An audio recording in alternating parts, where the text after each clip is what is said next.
Good afternoon, ladies and gentlemen. Welcome to this webinar of the Cool Towns and Nature Smart Cities project. We are very happy that so many of you have taken the time to join us for a webinar that is dedicated to the challenges but also solutions of dealing with climate change adaptation in cities and creating more climate resilient cities and towns across Europe. The webinar today is a joint initiative of two projects that are truly dedicated to different aspects of this challenge of adaptation and increased resilience of cities and towns to climate change. The projects that are basically our hosts today are the Cool Towns and Nature Smart Cities projects, both of them financially supported by the European Union's program 2Cs, Interreg 2Cs, and both of them bring together a group of local authorities, researchers, scientists, and businesses around various challenges of climate adaptation. Being halfway through their implementation, the management teams of these two projects and the partnerships of these two projects thought it would be a great idea to team up and organize this exchange of experience event to show what both projects are dealing with, are achieving and creating, to exchange these views and share them to a bigger audience, to hopefully further enrich the dialogue and also the implementation of solutions for resilient cities in Europe. We would have loved to go on site and host you in one of the cities that is participating in these two projects. But unfortunately, this is not possible today. And in fact, there may be a positive to that in the sense that many more people may have been able to join us today to take a few hours this afternoon, wherever you are remotely, to listen in and hear what our partners are doing, are developing, and are thinking about, and hopefully also exchanging your views and experience with us about these topics. So basically, we are very happy that we are able to organize this event for you, and we're very happy that so many of you have found the time to join us.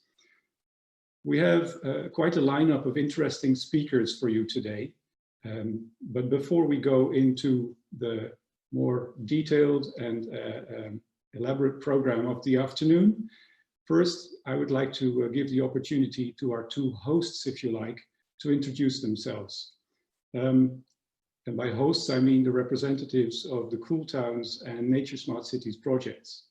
And first off, I would like to invite Ms. Tini Maanhout of the city of Middelburg in the Netherlands, who represents the lead partner of the Cool Towns project, to tell us a bit more about their project. Ms. Maanhout is the project manager of Cool Towns, and she's been doing this for a range of European cooperation projects for many, many years, dedicating her energy to bringing Middelburg and other European cities closer to European cooperation. So please, Tini, tell us how this is going for the Cool Towns project.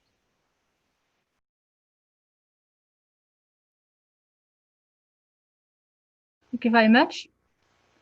So climate change causes warmer summits with more heat waves, and these higher temperatures have a negative aspect on the impact of public health, productivity, well-being, air and water quality, and other urban systems. So you will see now a film where we will see all those impacts of heat stress.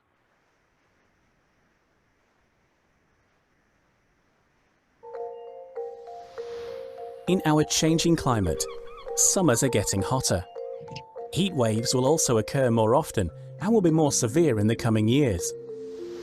In many European cities and urban areas, hot weather causes heat stress, with major consequences for public health and the quality of life. Changes are needed in public space to reduce heat stress.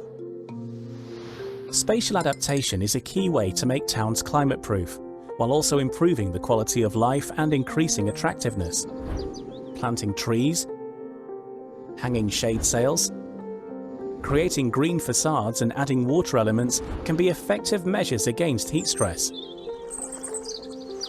This doesn't just keep places cooler, but can also provide added benefits. For example, more green spaces can support biodiversity, improve flood resilience and combat drought.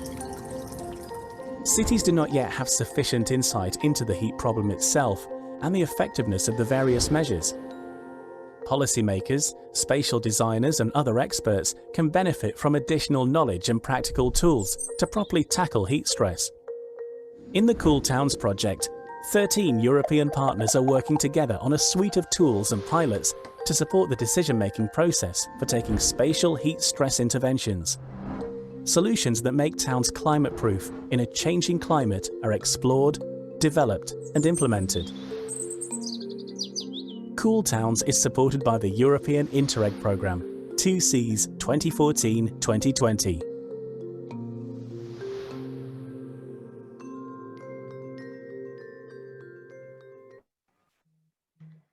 So climate change causes warmer summers with more heat waves, and these higher temperatures have a negative effect on public health, productivity, well-being, air, water quality, and all the urban systems. So you have seen in the film that what are the impacts of heat stress. Cool Towns is all about creating possibilities to optimize heat-friendly spatial design in cities and to make our cities aware of heat stress.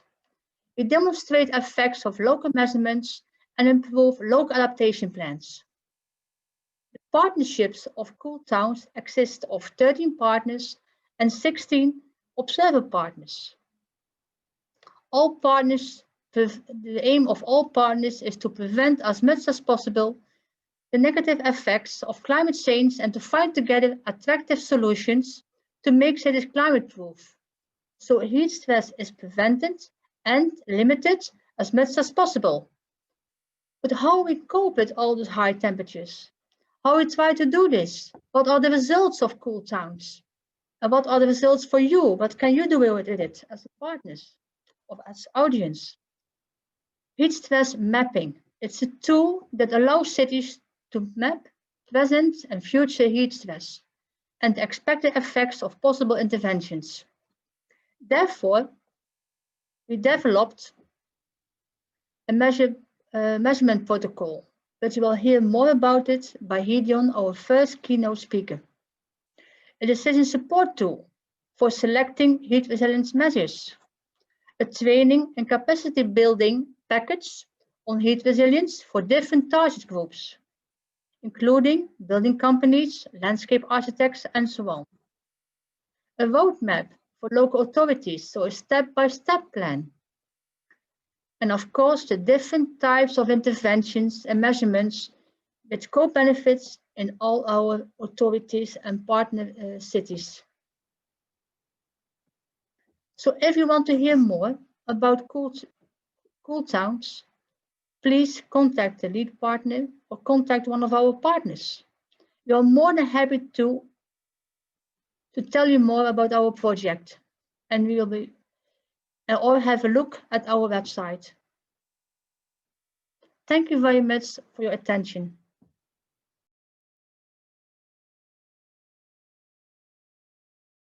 So thank you for the introduction. I just wanted to use this opportunity to quickly introduce the Nature Smart Cities project and provide some information about how, if you like what you hear today, you can follow us and also get involved in a number of project opportunities over the next few years. Nature Smart Cities is an Interreg 2Cs project up to the value of 6.38 million euros. It started in September 2018 and will run to August 2022. I'd like to now quickly introduce the project with the help of our short animated video. Around 3/4 of Europeans live in cities. Many of these cities are dealing with the effects of climate change, such as heat stress, air pollution, and flooding. the high density of paved surfaces, roads, and buildings further increases these effects. We can do something about this. Trees, rain gardens, green roofs and walls, and other vegetation help to cool cities on hot summer days, capture heavy rainfall, and improve air quality. Research shows that green infrastructure provides a range of other benefits, such as increased biodiversity and improved human health. However, cities often find green infrastructure expensive or difficult to implement. The Nature Smart Cities project aims to support cities to address these challenges. 8 city partners and 3 academic partners in the UK, Belgium, the Netherlands and France have joined forces. Together, we will develop a business model to promote green infrastructure solutions, bridging the gap between research and practice. The model is based on evidence that we collect through interviews with local authorities and analysis of geographical, biophysical and economic data. We also review existing valuation tools and finance options. The model is tested, validated and refined through 7 green infrastructure pilots: Southend-on-Sea, Cambridge, The Hague, Capella, Antwerp, Bruges and Lille. A step-by-step methodology will support cities to use this business model to implement green infrastructure and build climate resilience. For more information, visit our website, naturesmartcities.eu.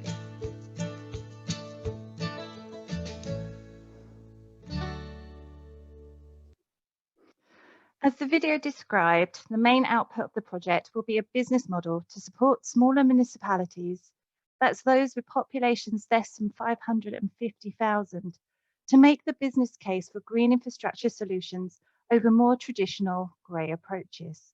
The business model will be ready in 2022. During today's session, there will be 4 presentations linked to the Nature Smart Cities project. The first, given by Vito from the University of Antwerp, will provide an overview of the business model we are developing. The second, presented by Phil from Imperial College London, will share some of the results from the 50 semi-structured interviews with local authorities in the 2Cs region. The results of these interviews will help to ensure the business model is grounded in the needs of local authorities and municipalities. We will then hear more about the project investment pilots in The Hague and Cambridge in the Good Practices example session. I just wanted to highlight that over the course of the project, there will be a couple of key opportunities for you to participate in the Nature Smart Cities project. Next year, we will be expanding the testing and validation of the business model. We will do this through demonstrated testing with 4 local authorities, 1 from each of our project countries. This is an open opportunity available to all local authorities in the 2Cs region. And early next year, we will launch an open call for expressions of interest. To express interest, local authorities would need to have a GI project, a green infrastructure project that they are considering, but for which they require stronger evidence to help them take it forward. For those 4 local authorities which are selected to participate, there will be a number of benefits.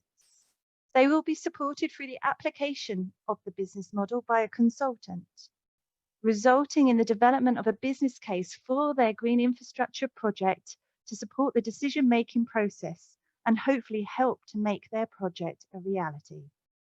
So if you're interested in using our business model to demonstrate the value of a new green infrastructure project, then please follow the Nature Smart Cities project.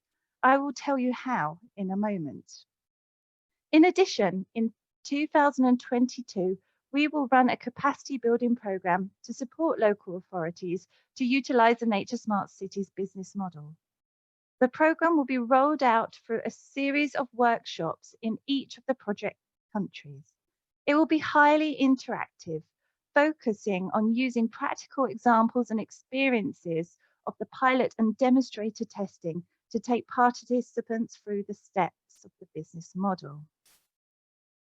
To stay updated on these two key opportunities and for more information about other project events and webinars, please visit our website and subscribe to our newsletter. We also have a very active LinkedIn page and would like to invite you to follow it. If you have the LinkedIn app on your mobile, you can scan the QR code on the screen, which is also on my next slide. So that brings me to the end of my introduction. Thank you very much for your time, and I hope that you enjoy the project presentations. Thank you very much, Anna, for this introduction to the Nature Smart Cities project. I think it's time to really dive in and hear a bit more about the detailed content of both Cool Towns and Nature Smart Cities.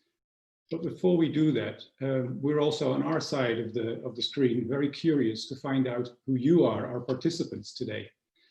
So before we go into the program and hear from our keynote speakers, we would invite you all to participate in a little poll where we would like to get to know you a little bit better. So Dean, if you could please cue the poll. We would like to know two things from you, from all our participants. We would like to know where you are from, which country you're based in, and we would also really like to know your professional background.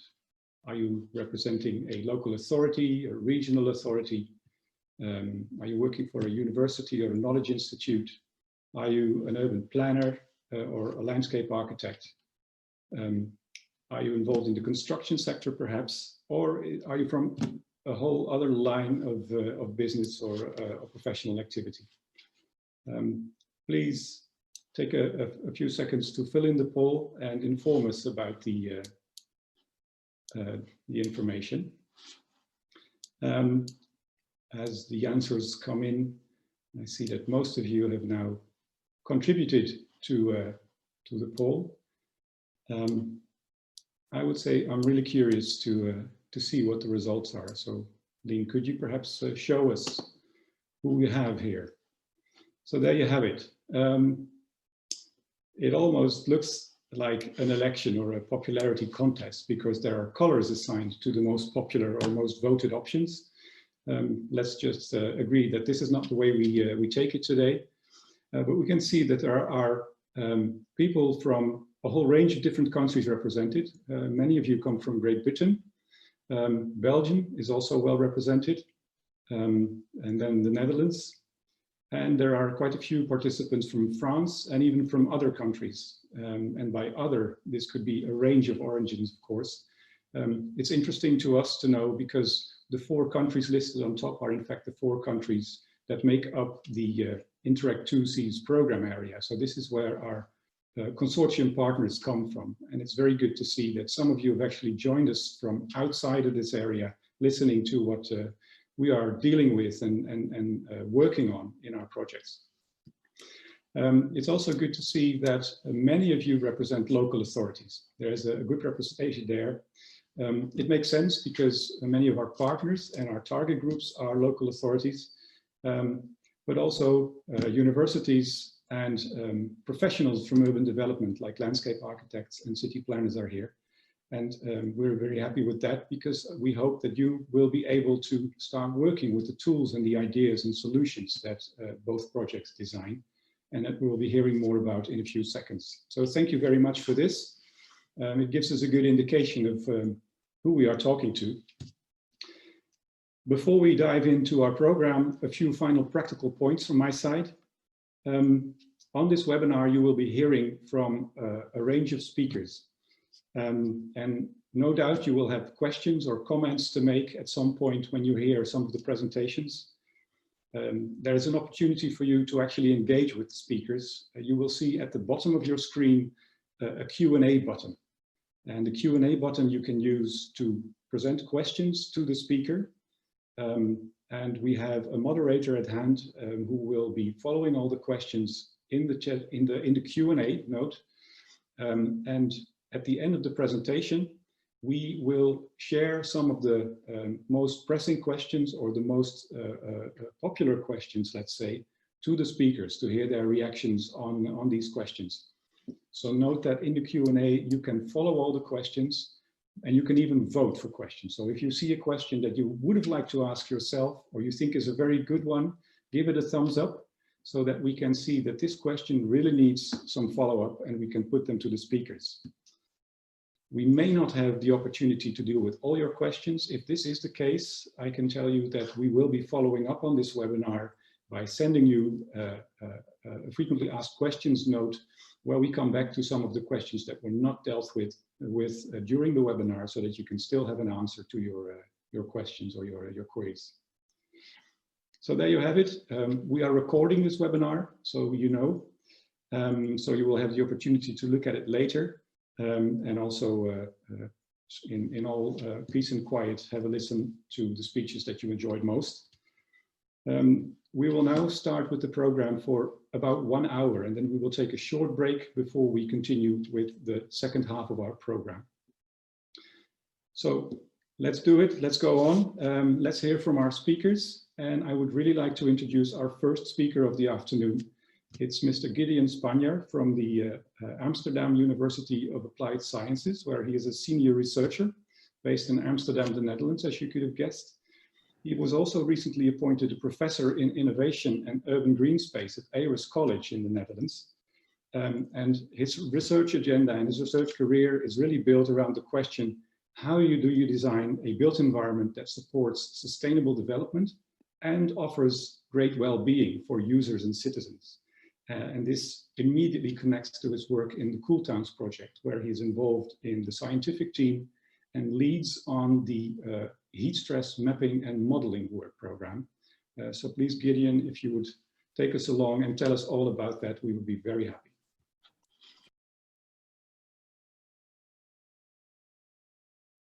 Thank you, Taco, for the introduction. Let's see if I can share my screen. Okay, today I'm gonna talk about how to carry out a thermal comfort assessment at street level. It's based on 2 years research and field work together with all the Cool Towns partners in the different partners locations. And if we move on to the agenda, first I will explain a little bit about the impact of heat on the city life. What is actually heat stress and how can it affect us? I will talk about how to conduct a thermal comfort assessment on street level. We developed a methodology together with the partners. And I'm also sharing some of the first findings of the Cool Towns project. We are now 2 years already running, 2 years left, and I think we have a lot of findings we would like to share with you. First of all, the impact of heat. This graph was published last week about the mortality rates in the Netherlands, and then you can actually see that last summer the mortality rates increases during the heat waves. So in other words, you see a relation between COVID-19, the mortality rates, and the heat wave at that time. I think there are reasons enough to start today or maybe tomorrow with redesigning the city, make it more heat resilient by developing heat stress interventions. How is it actually affecting us? It can create a decrease in mental and manual performance. It can have negative effects on our social behavior. It can create a heat exhaustion and heat stroke. And as I showed you on this graph, it may even lead to death. For further reference, see Bell, for instance, and Epstein and Moran. Well, often it's referred to children, elderly, and ill people as a very vulnerable groups for heat stress. I think that's absolutely true, but there are other groups which can be mentioned, and especially related to vulnerable locations in the city. And just to make this point, just 2 examples. We did some research in the city of Breda in the Netherlands. looking at the visitors numbers to the city center in relation to the maximum temperature in 2018 compared to 2017. And what we actually saw that there was a high, well, there was a peak, so a kind of heat wave in that summer of 2018, and you actually saw also a drop in visitors numbers at the time. So in other words, you already see that there is a kind of economical impact. And if we want to keep our city centers, our shopping areas viable, I think what's needed is to make it more heat resilient. And another example is it's not only the locations, but also the routes towards those locations, like shopping areas or maybe train stations, which we all use in our daily life. On the second graph, you see all kind of transport modes, and cycling appears to be the most sensitive to weather, according to Bokker and Thorsen. And what you see is that if the temperature increases, also cycling increases, but it drops after 25 degrees because it's, I guess it's uncomfortable to cycle under hot conditions. It gives you some reasons maybe to make also the primary routes towards those daily use locations more heat resilient, developing interventions, creating cool corridors. So those are just two examples to show you the impact of heat and where we should maybe work on and developing solutions. How does heat affect us? There are many different factors, parameters in play. Most important one is, of course, the air temperature and the radiation, direct solar radiation or indirectly reflected by buildings. We also have the infrared radiation, some stone and other surfaces, those heat up, like from buildings and pavement, and creating infrared radiation. But also other factors are in play, like the wind. If it's windy at a location outside, even when it's hot, it's acceptable for most of us. And also humidity. If there's high humidity levels, like in the tropics, it can be quite tiring. It matters the clothing and also the kind of activity you're doing at that moment. If you're running or just relaxing and sitting, it makes a difference how you experience the heat. So all those parameters together, we call it physiological equivalent temperature. And linked to this is also an index. And it's based on the energy balance of the human body. We're using a similar indoor air temperature experience as reference. And it's good to explain this by an example. If a person experiences a PET, so the physiological equivalent temperature of 50 degrees outdoors, based on a combination of those different parameters, the equivalent indoors would be an air temperature of 50, so without the wind and solar radiation, but often the same humidity. Also linked to the PET index, you have different physiological stress grades. Nori a couple of years ago added some extreme heat stress, and it all helps you to interpret the PET values, as you can see over here. The protocol, I think Tini already mentioned it. We published actually today after this presentation a practical guide for carrying out a thermal comfort assessment at street level scale yourself. It provides practical instructions on how to evaluate and provide evidence-based justification for the selection of different cooling interventions.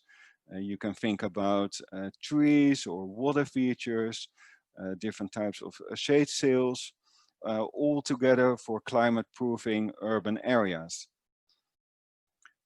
How to assess heat in cities? There are different ways. The most common way is a thermal comfort assessment at city scale, modeling the PAT for identifying heat stress locations, possible heat stress locations in the city.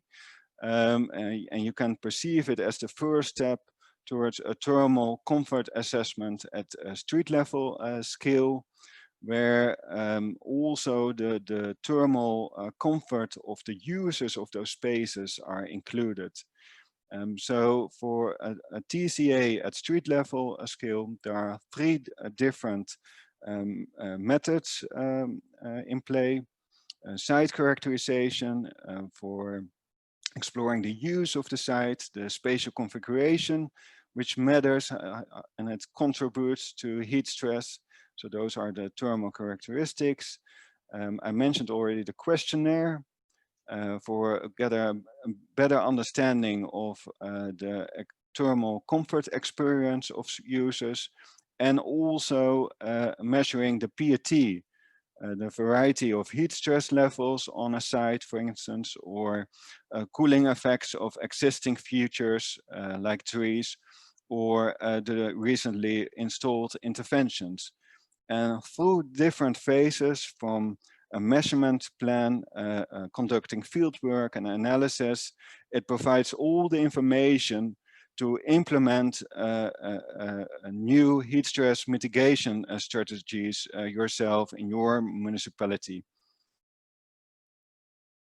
So what do we need to think of with the characterization of sites? Here are some categories. We would like to know how many trees are present, so how much cooling interventions or cooling features are there already there? Are there more needed? What are the type of use of the site?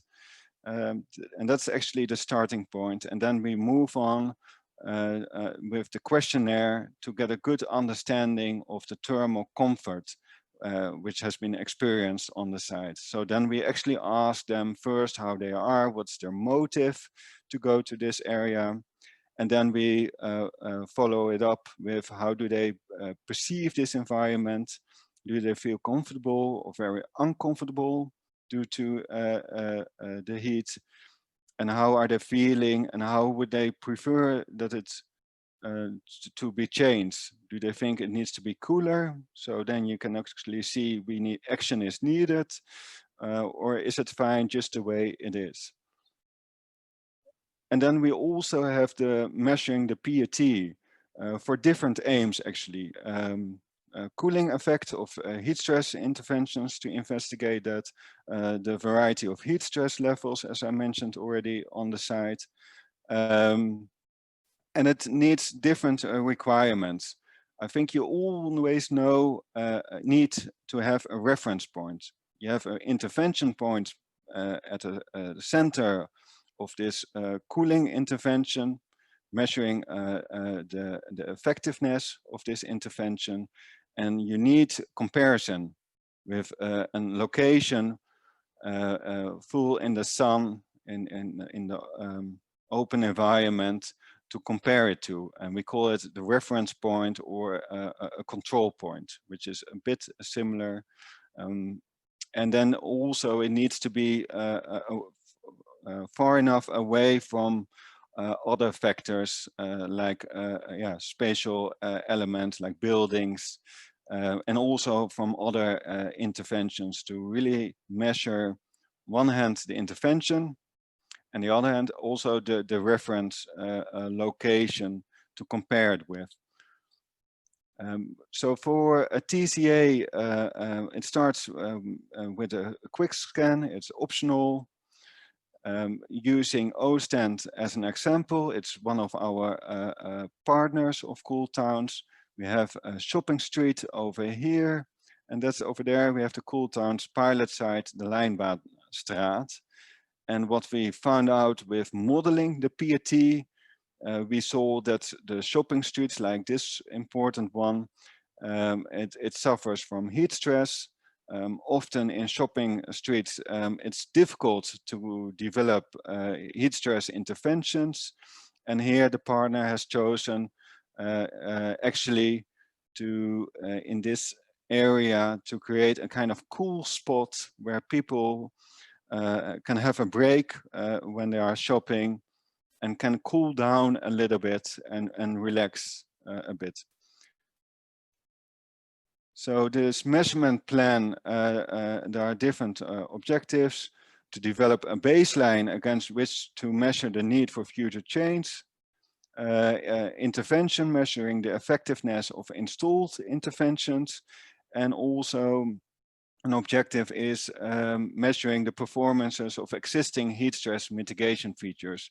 So here you see actually a map of the baseline with all the different areas of interest where the interventions will be placed. There are a lot of things you need to consider when developing a measurement plan. Most importantly, it needs to be a summer day in the afternoon when it's the hottest period of that day with a clear sky. And there are different equipment here involved. Very important, the mobile weather station to measure the PAT. And if we move on to the next, I will show you some findings of the Cool Towns project. And here we actually combined the two phases of the protocol and the TCA. Here again, we have O-stand with the baseline. We see over here the control point. So actually in the center of the place, it measured a PAT of 43. And here near the wall where an intervention will be placed, it was 51 on a summer day in August. So it actually has 8 degrees higher next to the wall. So you could imagine if you have to walk there and you still have to do it after the redesign of this area, you can imagine we need to create a kind of cool pathway through the site. So this can be done by a green wall, and that's actually also the idea of the municipality, which I will show you on the next slide. We also saw that based on our questionnaire that people would prefer it's cooler. Has the municipality done enough effort to make it comfortable? Not yet, but that's actually what the municipality is gonna do. This is the design. They are actually creating a kind of green islands, as I call them, elevated, with benches on the edges and some planted by trees and some grass and some water storage capacity underneath it. And on the edges, next to the buildings, the walls will be covered by green walls. So really to create a cool spot in the center of this shopping area. There are also other different types of spaces. We also have schools, also in our Cool Towns consortium of some pilot sites. We have residential areas like here in Kent. And we also have transport hubs, as we call them, like train stations, bus stops, like here in Middelburg. And with the last one, just to show you some results. So this is at the train station and bus terminal. You could see the control point. So without any existing heat stress features, it measured almost 49 degrees PAT. And here you see, if you look at the London plane tree, it was almost 30 PAT, and next to it 44. So you actually see it really can make a difference of almost 15 degrees cooler, an intervention like a big plane tree. And at the other side, you also have this bus stop. It cools down a bit, but the roof is made of, well, part of it of glass.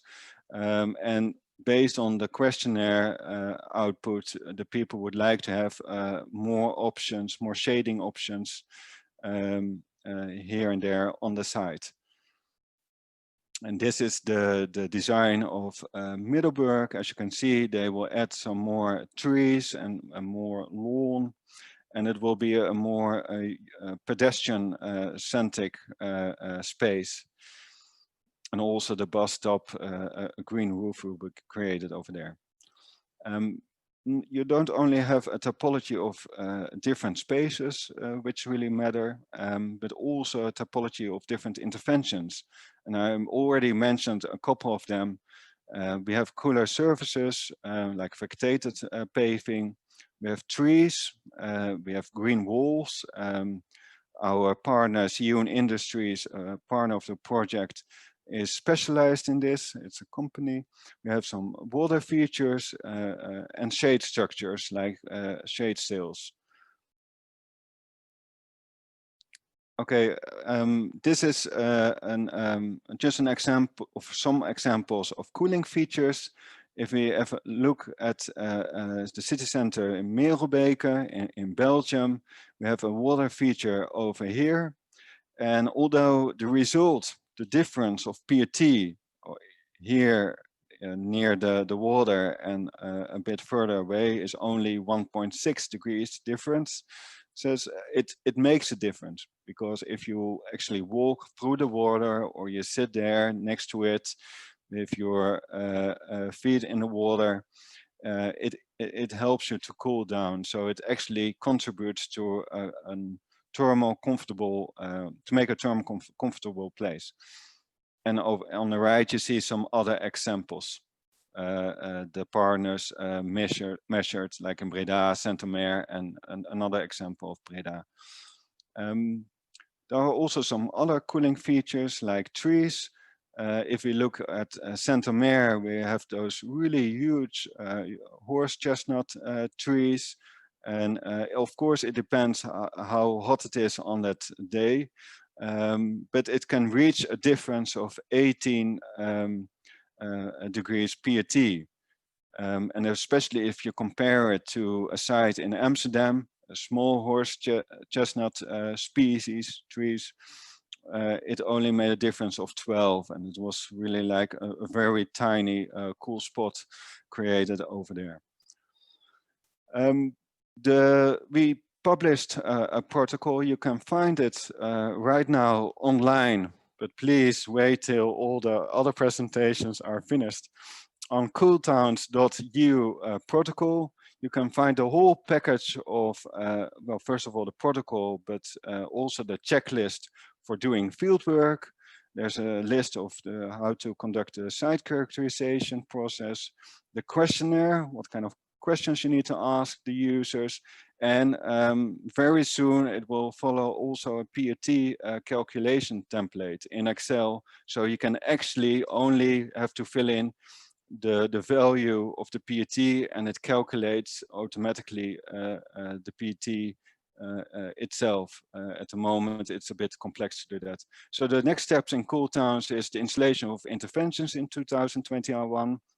We are also going to measure it together with the partners. A roadmap for implementation of heat stress mitigation strategies, as Tinia already said. And we will continue to develop a decision support tool based on the pilot site and also based on the extra measurements we are conducting of existing cooling interventions. Thank you very much for your time. Thank you very much, Gideon, for this, this explanation. So basically what you've shown us is that from now on, actually from this afternoon on, it will be possible for local authorities to directly get a grip on exactly how hot certain places in their city are and whether or not this actually leads to heat stress or whether it's simply pleasantly warm. Clearly, I can imagine many of the participants are eager to start working, but please wait until the end of the program, as Gideon suggested. I see that some of the participants actually would like to raise questions to you, and maybe the first one is a very interesting and practical one. I could imagine it comes from somebody in a local authority who is thinking about implementing measures to deal with heat stress. And the question is whether you have any information related to the costs of retrofitting green infrastructures in a town. maybe you can expand on this broader and beyond green infrastructures. How do you see this?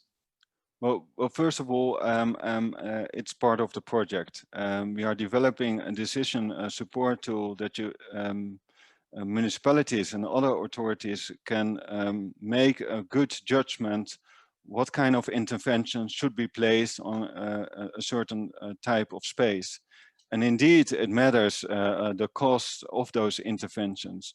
And although there will be some differences related per country, like in France, it can be a certain type of intervention that can be more expensive to install than others. But we are working on it at the moment, and we also try to include the maintenance cost.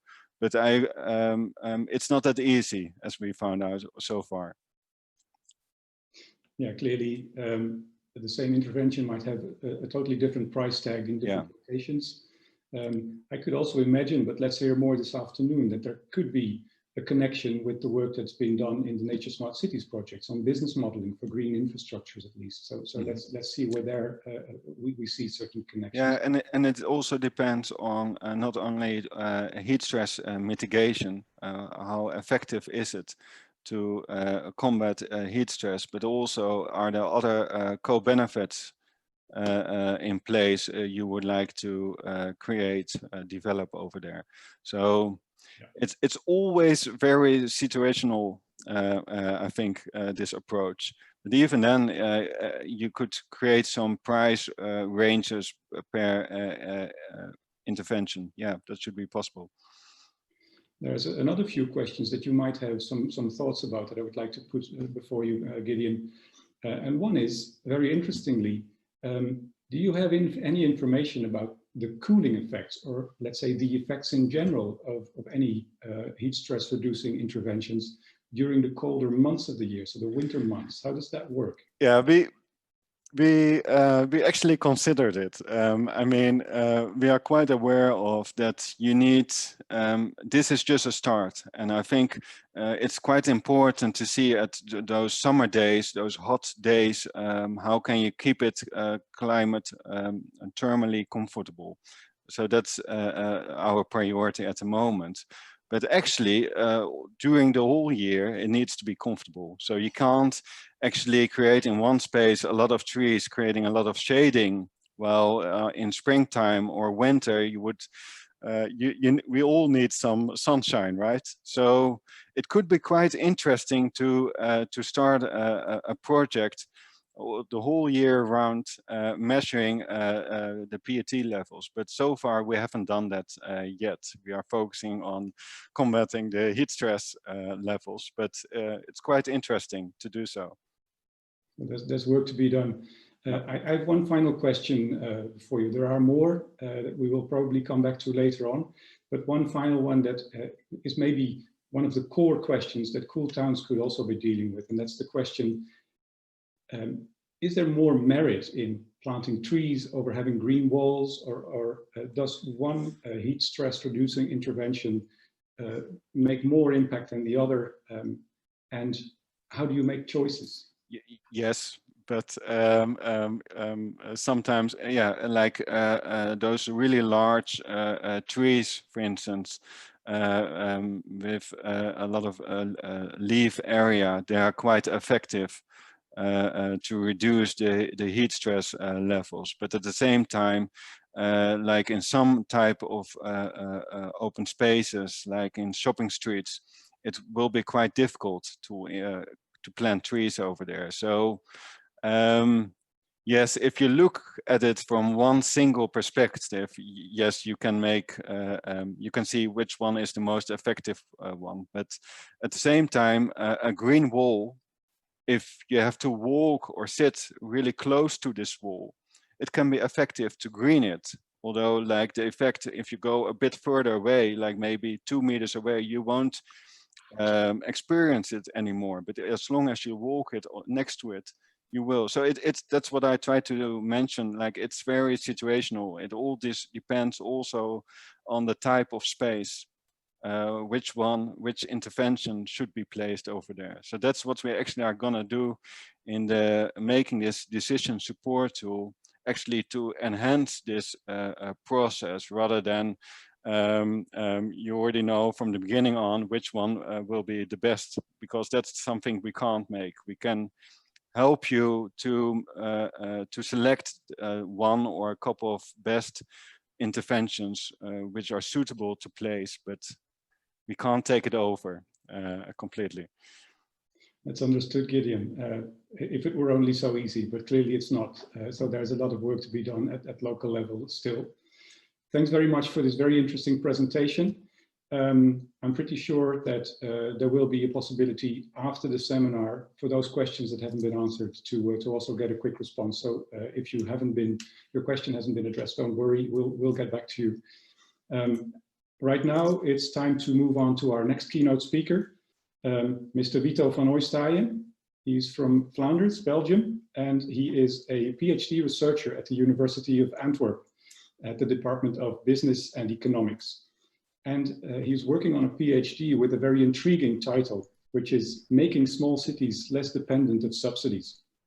And it goes on to say that he does this on the basis of an assessment of urban green infrastructures to support the creation of a functional business model.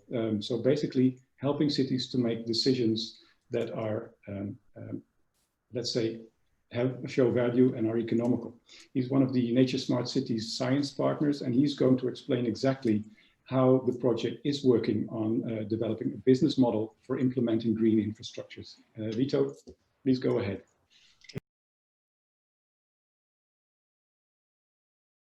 Exactly. Thank you, Taco, for introducing me. I see you have a similar taste in interior as well, so that's quite nice. I hope you enjoyed the interesting presentation about the findings of the Cool Towns project as much as I did. Congratulations to Mr. Gideon. Now I will elaborate a little bit more on that other project that brings us together today, and that's the Nature Smart Cities project. So I will talk you through one of the main deliverables of our project, which is a business model.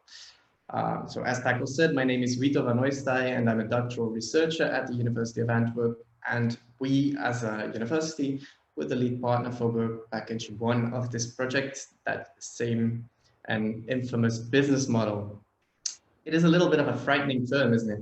A business model. So at least it was to me the first time I'd heard it. So our generation solves this by a quick Google search, after which Investopedia learned me the following definition. So a business model is a high-level plan for profitably operating a business in a specific marketplace. A primary component of the business model is the value proposition. This is a description of the goods or services that a company offers and why they are desirable to customers or clients, ideally stated in a way that differentiates the product or service from its competitors.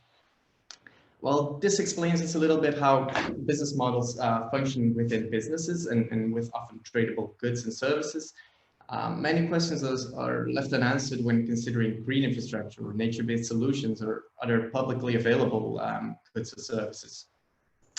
So there's a few characteristics that are specific to the context that we're observing, which is a business model for green infrastructure.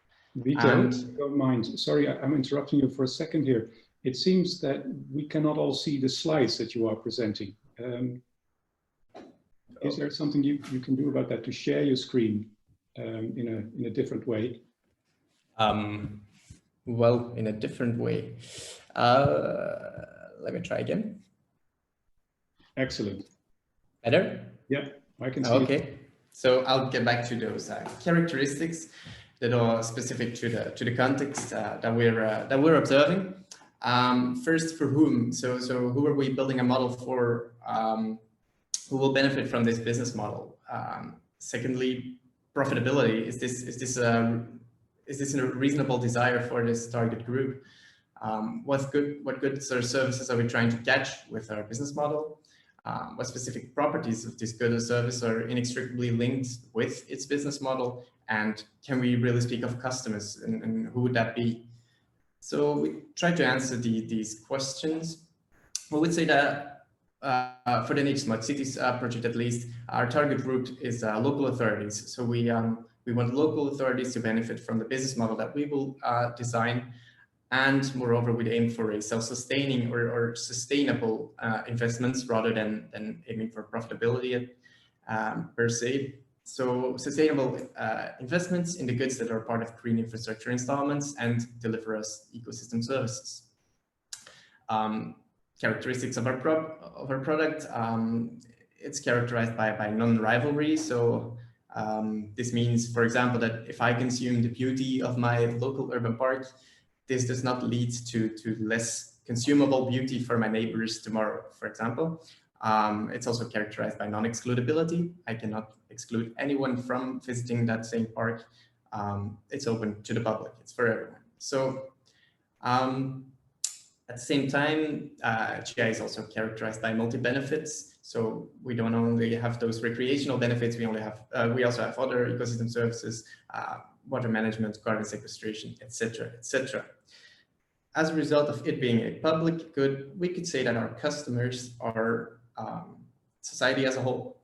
So if we would then go back to the definition that I proposed earlier, we can adapt some things. So a business model is a high-level plan for sustainably operating publicly available green infrastructure. A primary component of the business model is the value proposition. This is a description of a potential green infrastructure investment that a local authority offers and why it is desirable to the community at large, ideally stated in a way that differentiates the green infrastructure from traditional infrastructure. Great to have that out of the way. So I'm sure we now all agree on what a business model for green infrastructure should be. But why would we need it? Which gaps do we aim to fill with this business model? What we see is a hampering uptake of green infrastructure. This originates from various factors, of which I listed a few. First of all, it's not perceived as a credible alternative to gray infrastructure. There's always this uncertainty and risk connected to green infrastructure, which leaves us a little bit stuck in the status quo often. And there's limited resources for different projects within local authorities. So what is our aim with this business model? We want to take away as much as possible of these initial uncertainties, and we'll do this by facilitating local authorities to demonstrate the expected costs and benefits, and by providing an easily accessible framework that is widely applicable to. How do we get to the business model as we see it today? So firstly, we've reviewed a lot of existing literature, less exciting probably, but we did it. This led to a few publications that can be found on our Nature Smart Cities website in the data library. Secondly, Phil Back from Imperial College has done a lot of semi-structured interviews with local authorities, but he's going to present later, so I'll leave that to him. He'll tell you everything about it after the coffee break. Then we aim to provide specific answers to local authorities' expectations and needs that we identified along the course of our many partner meetings and calls lately, unfortunately. And lastly, through executing valuation exercises on our Nature Smart Cities pilots ourselves, we've also learned a lot. So we have the inputs. Applying our business model thinking that was proposed in the beginning of my presentation, what will now concretely be delivered for local authorities to overcome existing barriers and challenge the status quo? First, we'll develop a step-by-step method that provides the scientific background and deliver examples and guide local authorities to make estimations of the impact of GI projects. We will deliver this in the form of an Excel sheet. Secondly, a guidance document for local authorities to successfully complete each of these set steps will be provided in order that local authorities can transparently draw up the business case for their specific GI project. So what features will the business model have? It will provide arguments to justify investments. Local authorities will be able to transparently compose qualitative and quantitative arguments for a range of GI types. It will provide structure and visuals, structure through our step-by-step. It'll be a very clear and accessible method, and visuals will be provided by the outcome, a fact sheet template that allows local authorities to compose an intuitive and easily interpretable oversight of their investment. But I'll come back to that later. We'll provide an evidence base by combining previously composed databases on GI benefits, while also expanding this with new examples and including cost data. And this data, it's not just on green infrastructure. We want to foresee ballpark figures for gray alternatives in our guidance document as well, so that it becomes much easier for local authorities to compare green and gray. Then through our Nature Smart Cities program and events like the one we're attending today, we attempt to raise awareness. Through the case that can be formed with our business model, local authorities are guided to communicate to different stakeholder groups, thus increasing awareness. As I previously mentioned, it'll be a step-by-step method that local authorities need to walk through. So this does not mean that we will deliver an automated tool, but we'll provide all means to independently and successfully progress through the different steps. And yeah, hopefully, at least that's the objective, of course, it'll be practical and useful for local authorities. Coming to our concepts. So we feel that the business model should assist decision makers and provide them the handles to demonstrate how a GI project can generate returns. This evidence can be qualitatively, quantitatively, or monetarily expressed and can be compared with the costs. The output can then be used to persuade stakeholders for the green infrastructure option, or at least provide arguments that justify certain investments. It will thus help to conceptualize an idea. Initially, there's a lot of uncertainty at the idea stage of a project, and with the business model, we want to take away some of these uncertainties and help conceptualize your idea. It should provide an initial oversight on how different criteria or ecosystem services will be influenced by implementing GI, and how different types of GI do so in different ways. And that's what we want to demonstrate a little bit with the funnel on the right as well. So the business model will take away some of the initial fuzz, and it will become very useful to kick off your GI project.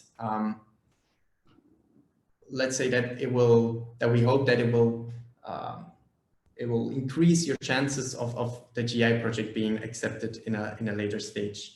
But it's not the purpose to take away all the uncertainties, of course, since predicting future is quite hard or impossible.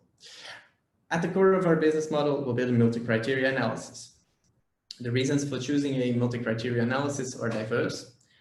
First, green infrastructure is characterized by its multifunctionality. This is a huge asset, or this is supposed to be a huge asset, but sometimes it can introduce confusion as well. It can lead to the belief that it's less suited for a single purpose, for example. With the approach of the multi-criteria analysis, we want to overcome this confusion and turn it back into the asset it was in the first place. The MCA is a matrix, so apart from multiple criteria that can be defined, you can also adopt multiple spatial interpretations. Multiple spatial interpretations, that means that it will be easy to compare gray infrastructure with green infrastructure or hybrid solutions. The advantage of an MCA is that the assessment is flexible. According to the type of GI, the location of the project, the desires of the user, user can opt for different criteria to include in the assessment. And further, the MCA is very adaptable and responsive for users. For different stakeholder groups, for example, the user could choose for different criteria to highlight.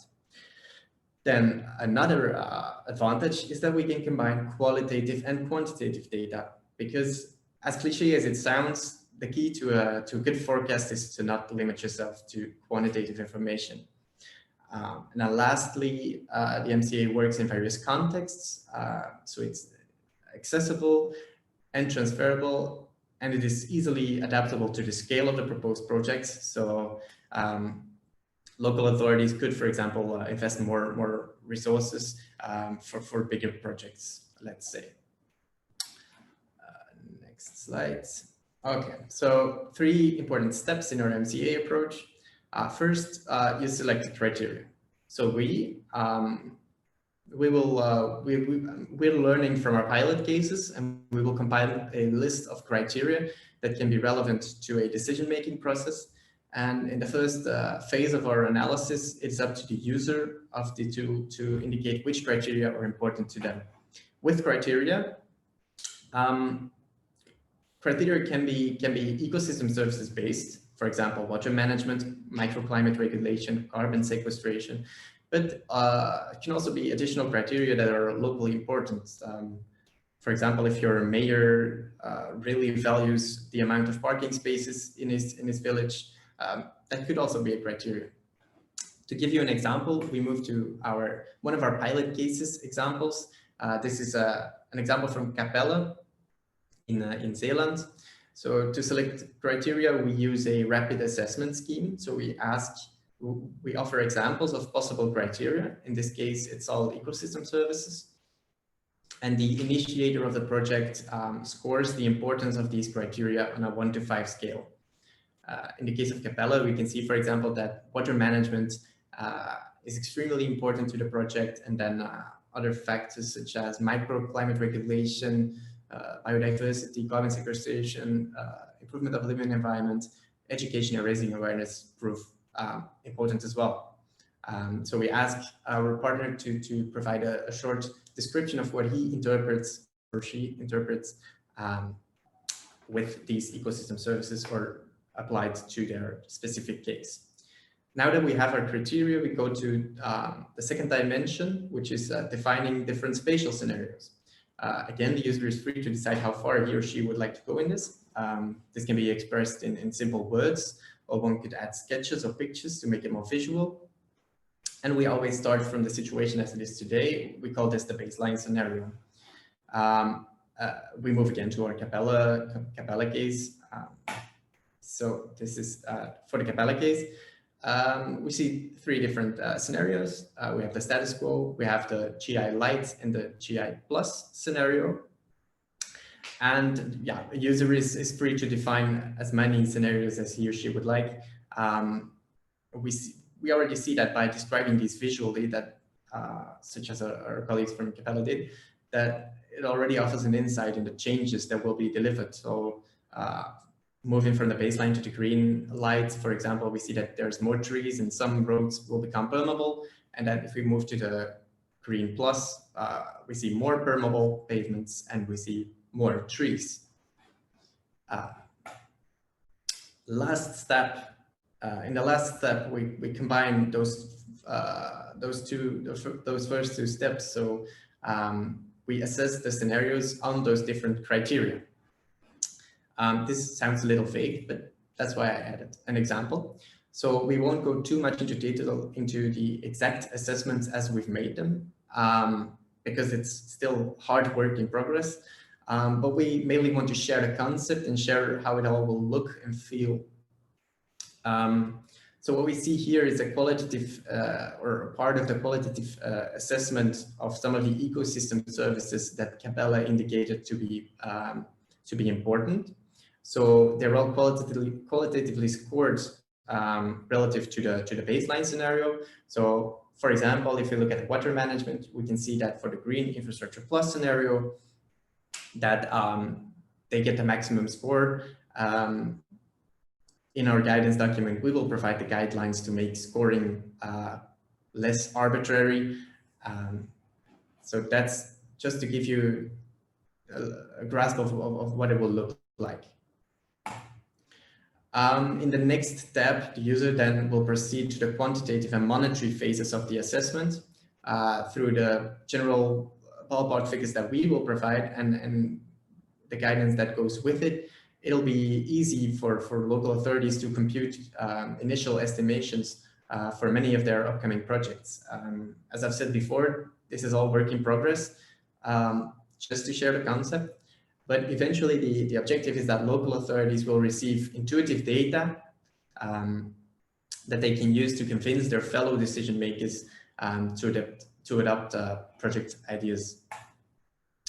If we then would present the results, which is the most important part, let's say, we would go for the results would be visible in a fact sheet, for which we will provide the template. So the fact sheet should be enhanced with readily understandable visuals, such as the spider diagram on the right.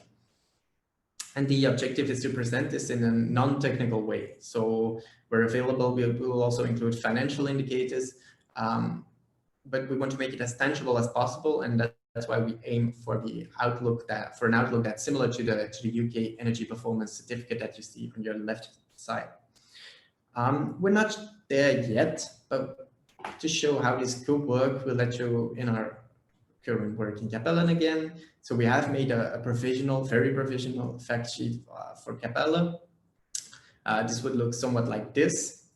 So this is the first version, and then you can clearly see the implications of the gray scenario, very intuitively presented next to the green scenario. It's a combination of qualitative and quantitative evidence. So for example, some ecosystem services are better suited for quantitative assessment, for example, water management, microclimate regulation, carbon sequestration, compared to cultural ecosystem services, which are typically easier to express qualitatively. But we try to give a holistic view of the impact that can be realized through a project in a very intuitive way. So to summarize all of this, I'd like to go back to this definition that I started with. The attentive viewers might have seen that there were 3 elements that were marked in bold. And these are the key aspects of a business model. So a high-level plan, second, value proposition, and stated in a way that differentiates from the competitors. If we apply this to our business model, it's a high-level plan, so no exact calculations, but we provide the structural differences between spatial scenarios in intuitive numbers, as well as visual support. The high-level plan is clearly depicted by the funnel that we've shown you before. Secondly, our value proposition. So through our MCA, we'll very carefully describe the value that specific GI investments add. On the pyramid on the right, you can see the flow of this evidence. So from the full range of ecosystem services, a large part can be described qualitatively. A smaller part lend themselves to a quantitative expression. And then in the end, what's left is a monetary valuation for a small subset of the initial bunch of services. So this is to illustrate that monetary valuations are just the tip of the iceberg. And with our business model, we really want to go beyond that. And then the third element, stated in a way that differentiates from competitors, so differentiates from gray or traditional infrastructure. This will do with our visuals, with intuitive communication through the fact sheet template. By clearly putting the costs and benefits of gray and green against each other and next to each other.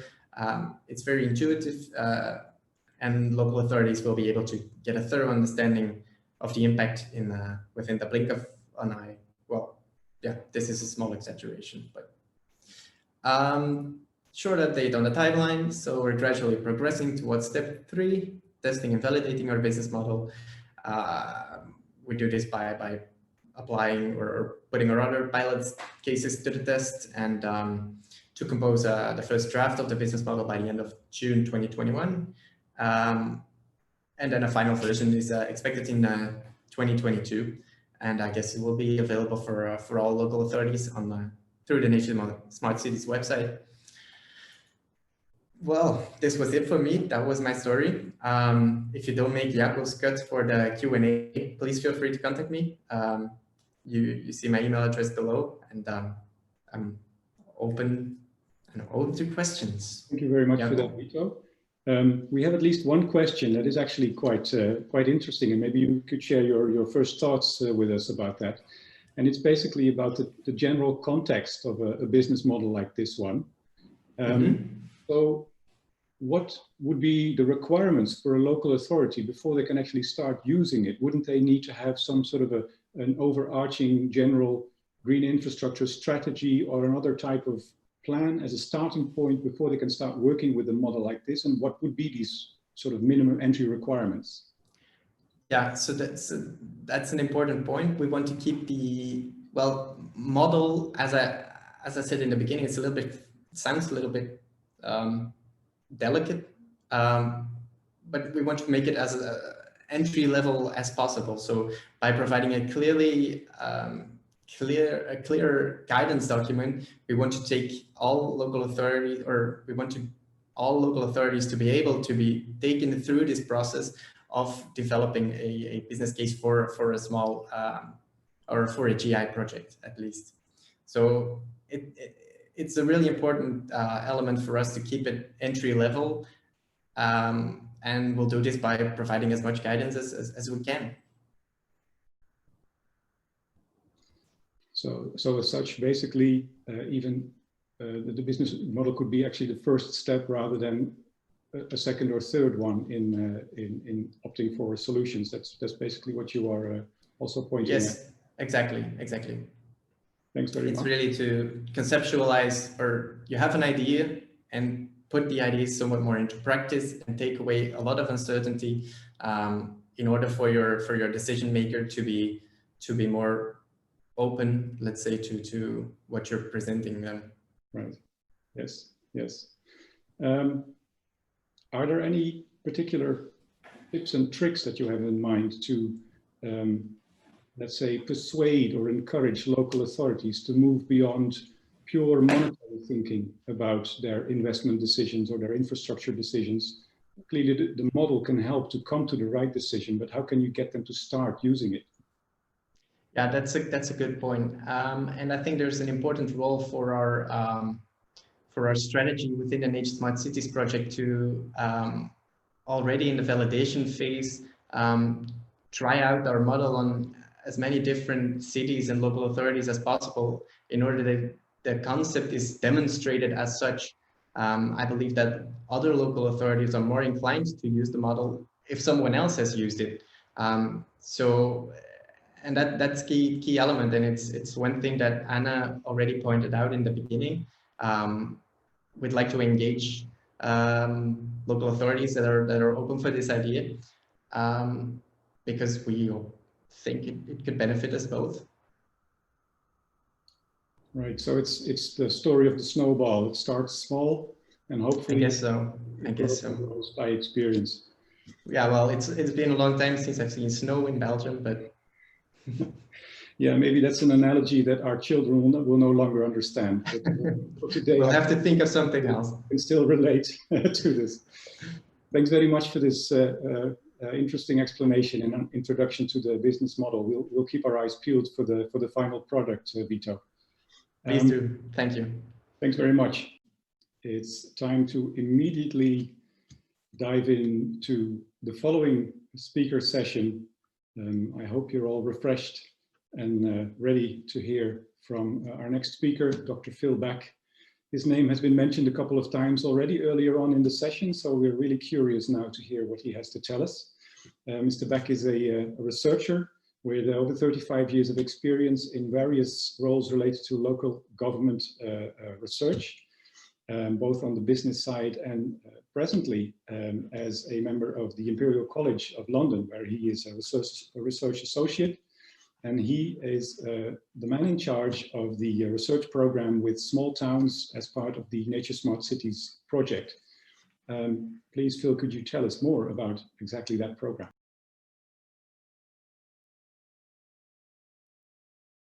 Yes, thank you, Taco. I can certainly tell you more. I've been working with Nature Smart Cities to carry out the semi-structured interview program that's part of our application form, and that is contributing to an understanding of our business model. But we think it has a wider relevance beyond that to smaller cities generally looking at green infrastructure projects. And it would be interesting to know whether you recognize yourselves in some of the results of these interviews. Our study carried out 53 interviews in cities of less than 550,000 population. Those were undertaken with decision makers and officers working in green infrastructure, and they covered a wide range of areas. It was a 50-minute interview. So there's a great deal of material in the results, far more than I can possibly cover in the 20-minute session I have here. So I would encourage you to have a look at the report, which is available on the project website, and the address for that has already appeared and will appear again, no doubt, as we go through these presentations. So today I just want to focus on 3 of what I think are the key findings of this study. One is to do with the way in which smaller cities understand the concept of green infrastructure. The second is a ranking of the priorities and obstacles that small cities identify in relation to delivering green infrastructure.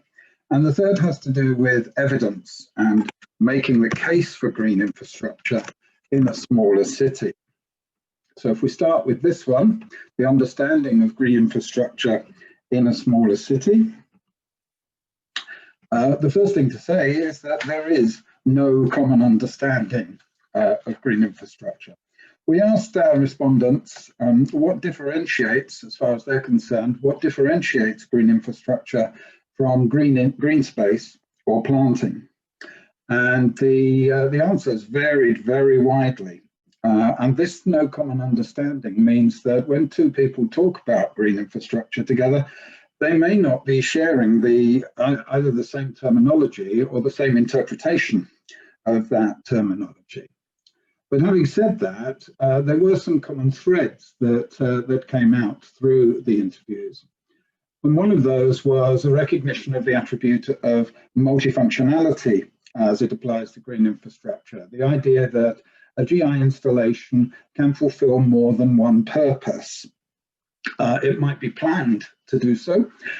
It might be planned that a recreation area also has a biodiversity role, for instance, but it might equally be unplanned. And we came across one instance where a small recreation area had completely failed as a recreation area. People just didn't use it, but it has transformed itself into an area attractive to wildlife and had become more valuable to its community that way.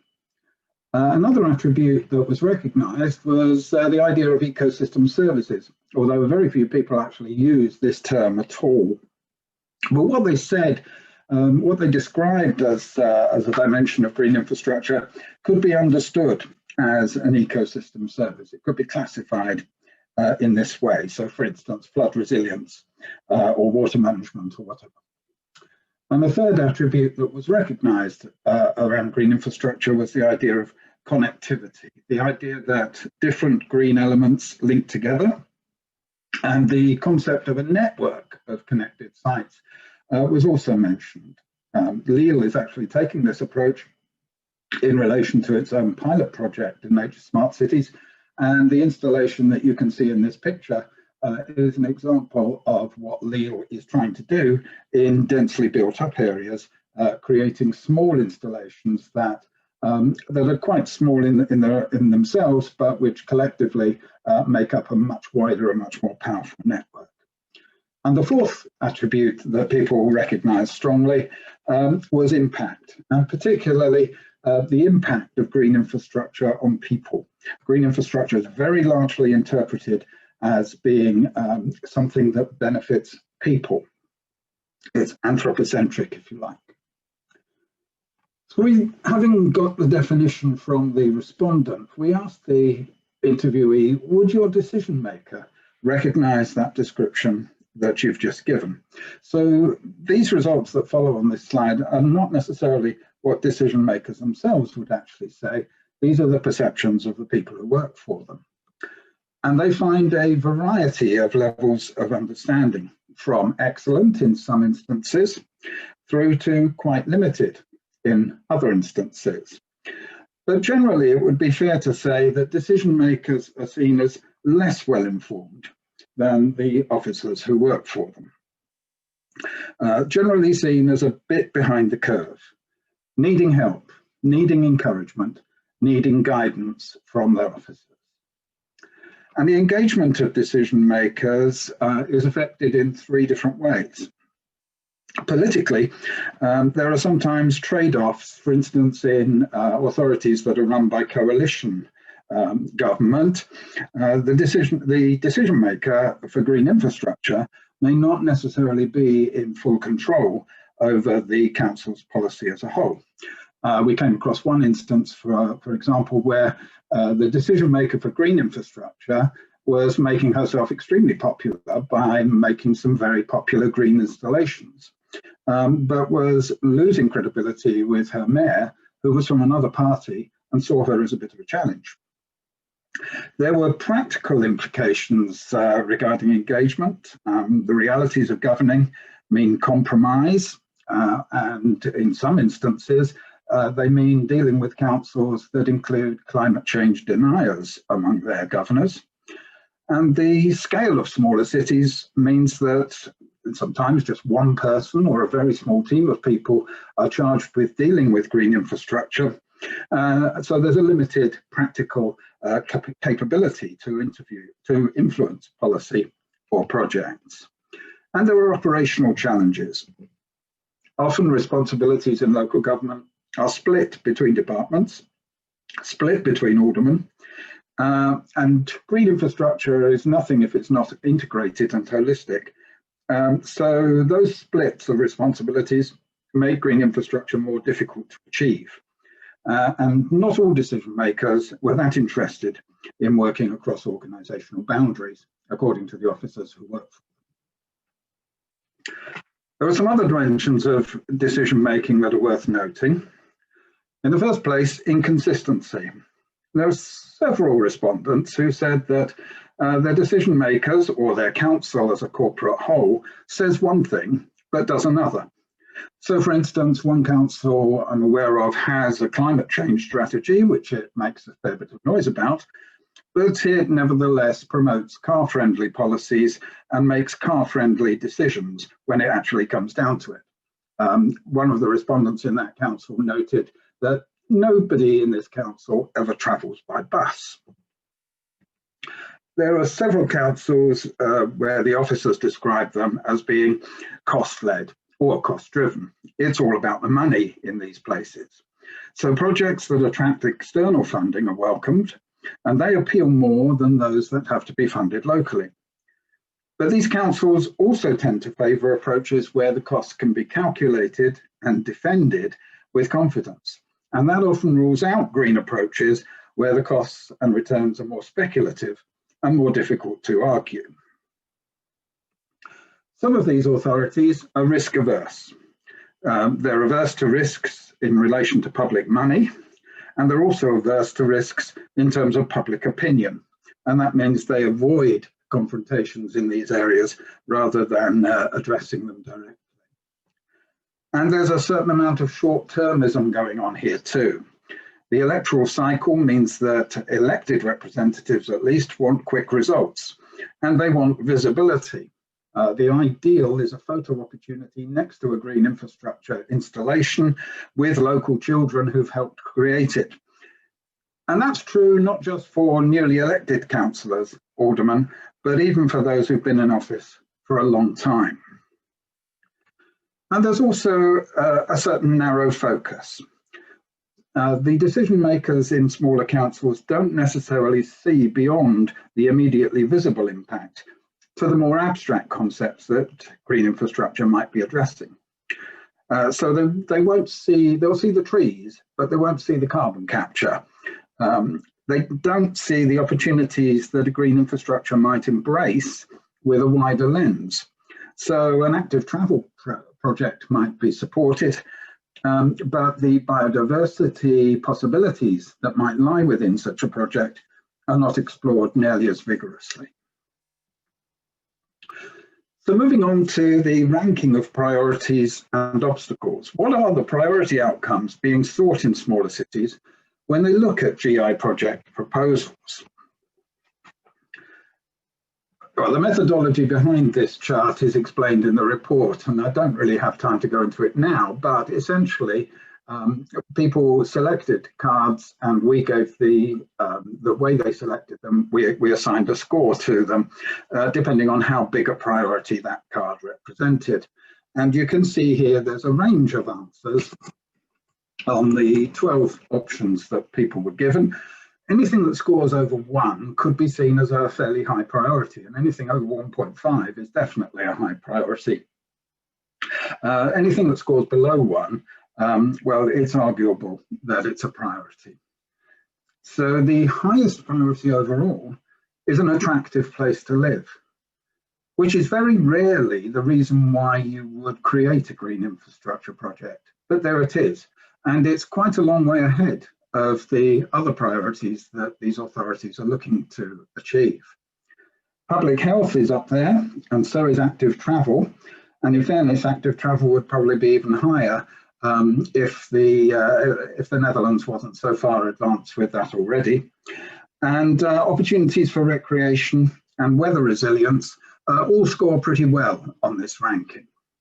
But things like the heat island effect, carbon capture, increased land and property values, and reducing noise pollution don't really emerge very strongly at all. On an attractive place to live, 32 people placed that, out of my 53, 32 people placed that as a high priority in their city. So there's quite a high degree of agreement that this is what the smaller city is really looking for. And if we take a step back from those results and think about them, attractiveness might be seen as quite a shallow kind of ambition. We don't normally do green infrastructure just to make the place look nice, and it isn't normally the main reason we would advance for promoting a green infrastructure idea. The advantage, though, of having attractiveness as such a high priority is that green infrastructure is inherently attractive. It's usually more attractive than the grey alternative. And it can deliver other benefits in terms of attracting or retaining residents, economic benefits in areas like tourism or business investment, and environmentally, such as flood alleviation and so on. So although these other benefits might be important and might be the real reason why you're doing this project, it's worth noting that attractiveness is a big selling point when it comes to the decision making. It was interesting that health, which came second in that chart, is highly rated, but contributing factors that support public health, like pollution, noise pollution, and so on, are not so highly rated. This might raise questions about commitment. It might raise questions about the understanding of how pollution, for instance, might affect air quality and contribute to new onset asthma and so on. When people were talking about resilience in this ranking, they were usually focusing on flooding, either stormwater flooding or tidal inundation. There was no real focus at all on drought, and only in those cities that have experienced heat stress was heat stress mentioned. What's also noticeable is that things that come up to the top of that ranking are priorities that are visible, tangible, and immediate. These are things that can be delivered in the short term that impact highly on the livability of an area and that are visible and recognizable. The politicians can see them and the public can see them. The difference is there to be observed. Now, we did a similar sort of exercise on the obstacles that hinder the development of green infrastructure. And again, anything over 1 here, that red line on the chart, is a serious obstacle. The results around the red line level are obstacles that might be overcome. They exist, but they might well be negotiable. And the ones at the right-hand end of the chart are, in reducing order, less of an issue. So the biggest obstacle of all, which you might have predicted would be funding, isn't in fact funding. It's conflicting priorities within the local authority itself.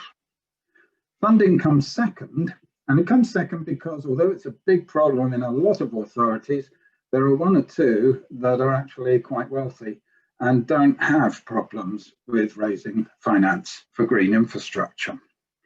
Also up there as significant obstacles are convincing developers that green is the right way to go and proving the value of green infrastructure. And proving the value is, of course, the main focus of our project. At the right-hand end, the things that are not really problematic in a big way: partnership with other organizations, public skepticism, the public is largely on side with this, national policy on green infrastructure, which is either mildly supportive or completely benign, as far as I can see, and partnership with other departments. So some observations on these obstacles. The conflicts over priorities focus on housing and highways. These are the departments that it's difficult to penetrate with green ideas. They tend to be in their own departments, and the green has to fight its way in. Planning regimes might be the first line of defense against developers, but have proved not always to be effective. If housing is a real priority, it will be given a priority.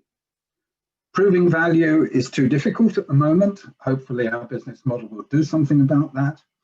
And capacity issues within the local authority, again, as I've said, it's often the case that green is managed by just one or two people within the authority, and they have to break down the internal walls to be heard. And it was very interesting that partnership with other departments is actually more difficult than partnership with outside bodies. It can be hard to break down those internal divisions, those structural problems that get in the way. So finally, moving on to making the case for green infrastructure, we looked at two different types of evidence. Although environmental evidence comes out strongest here, all three types of evidence on this slide clearly have an influential role. And I wouldn't say that this means that you should emphasize the environmental benefit as opposed to stressing the other two.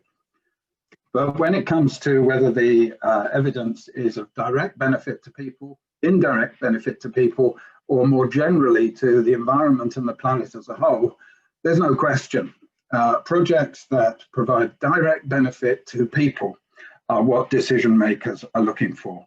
These are the projects that are visible, immediate, understood, and best provide the best possibility of photo opportunities.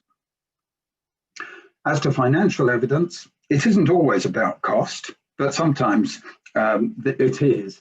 Cost is important.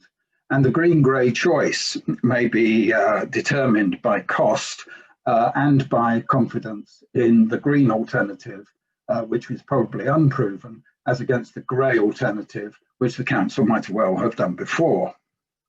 Cost-benefit analysis is what's usually offered here, and it's usually limited to the capital cost and the period of payback over which that cost will be amortized. There's no monetization, really, of ecosystem services. One or two councils use rule of thumb calculations, such as assigning a notional value to each property that's protected from flooding. But actually, there's very little being done in this area at the moment. And this is another area where our business model might help. There's an increasing need for reliable data to forecast ecosystem service performance and gains. There's limited access to this data. One authority simply looks it up on the internet and relies on what that tells it. But even then, data handling skills, GIS skills, are quite limited in smaller authorities. They need support in this area. It means that they tend to use oversimplified data and to rely on data collected for other purposes. And there's very little monitoring. Authorities are simply too busy. So the experience of delivering GI and achieving measurable change doesn't feed back into the decision-making process for the next time round. You can't actually use in your business proposition, unless you've collected the data on the earlier project that you did, you can't use that data to support another example of it. So when it comes to the business model and the essentials that, that a tool needs to have, we think there are three.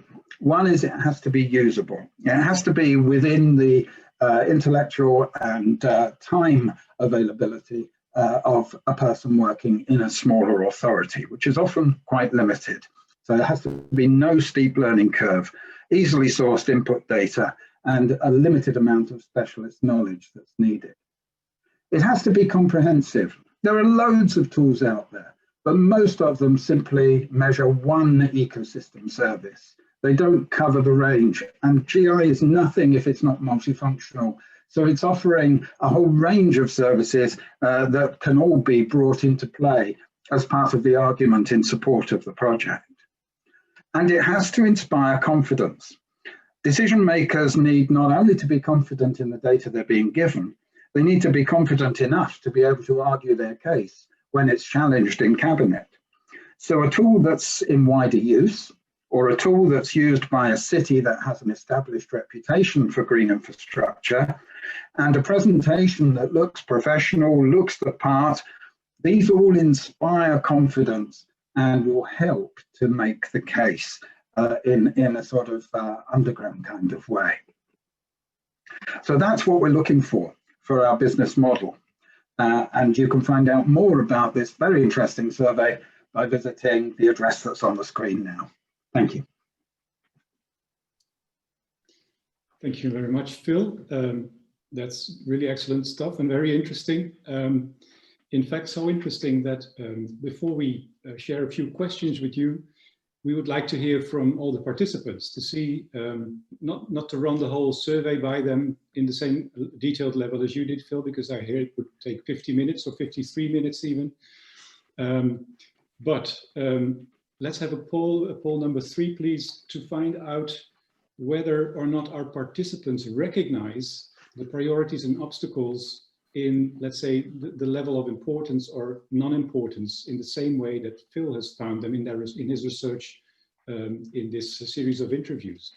So please, to the best of your knowledge, fill out the poll and see if you think, yes, the priorities and issues are probably similar to some extent, but there might be differences, or no, I don't recognize this at all.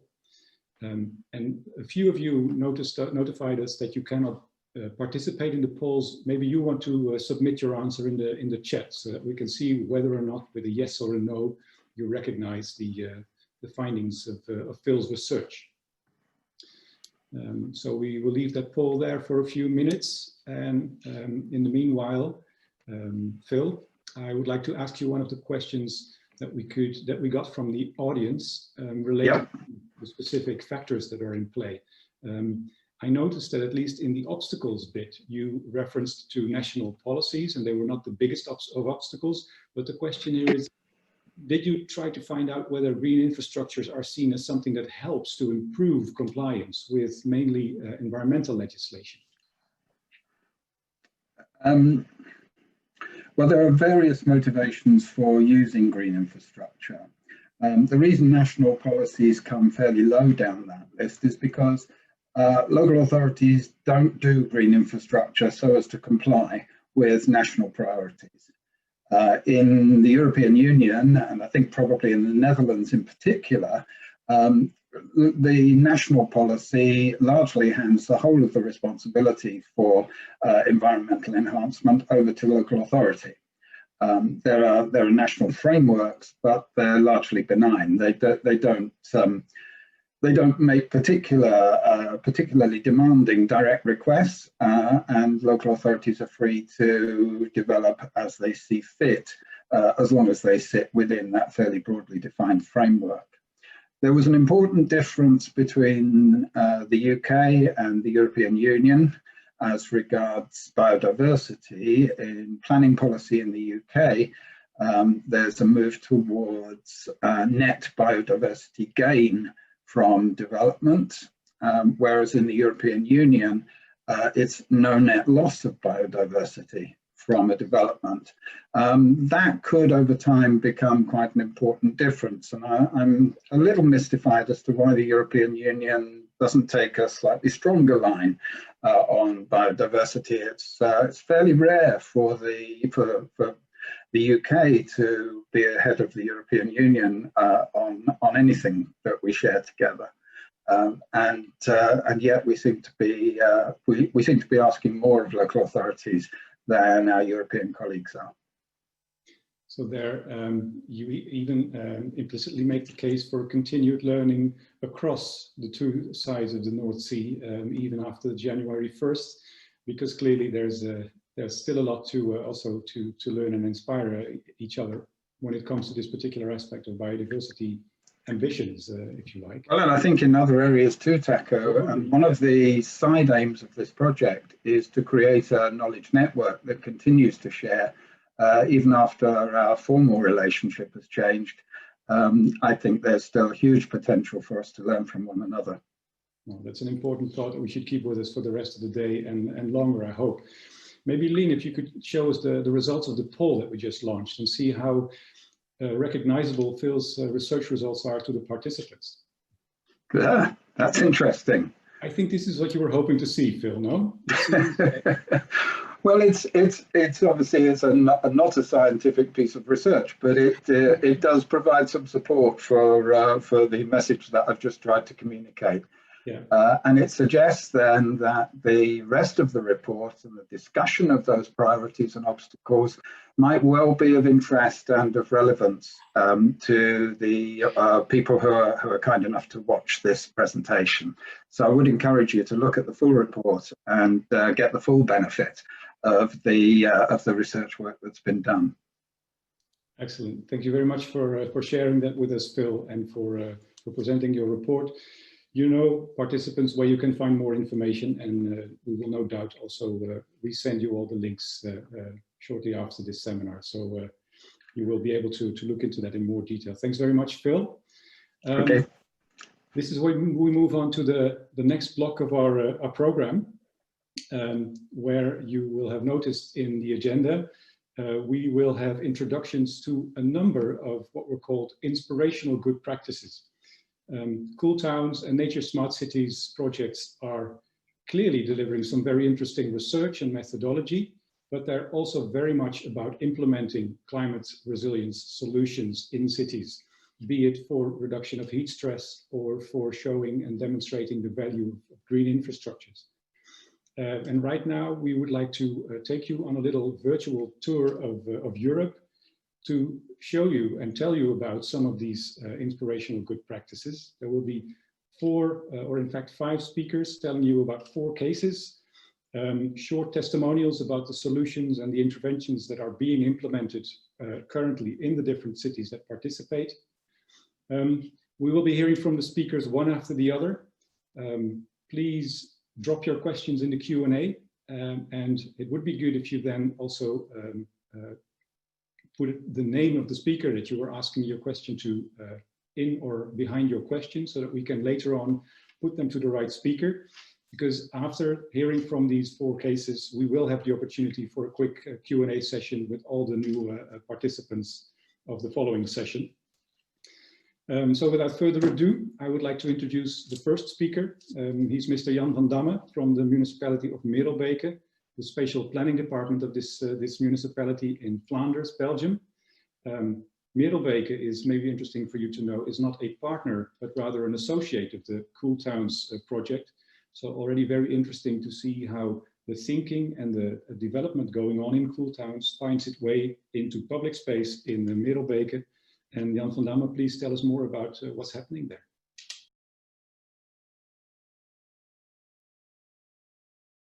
Hi everybody, I will show my presentation. I'm talking about the garden city of Jan Verhagen. It's the Tuinwijk Jan Verhagen. It's the green spot, the yellow spot in the red area. The red area is Flora, a neighborhood in Merelbeke, and it's near Ghent, the 3rd city of Belgium. And in that spot, in the garden city, the Cool Towns project is also measuring every summer, and so we will show what we did there. the basis was the green exploring plan or groen belevingsplan Flora.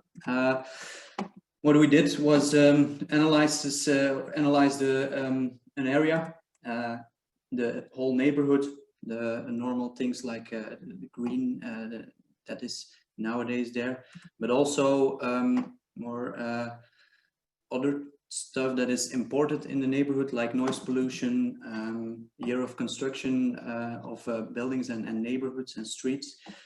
So we got a vision and an image of the neighborhood, and we came to 8 typologies, which is one is the Garden City Jan Verhagen.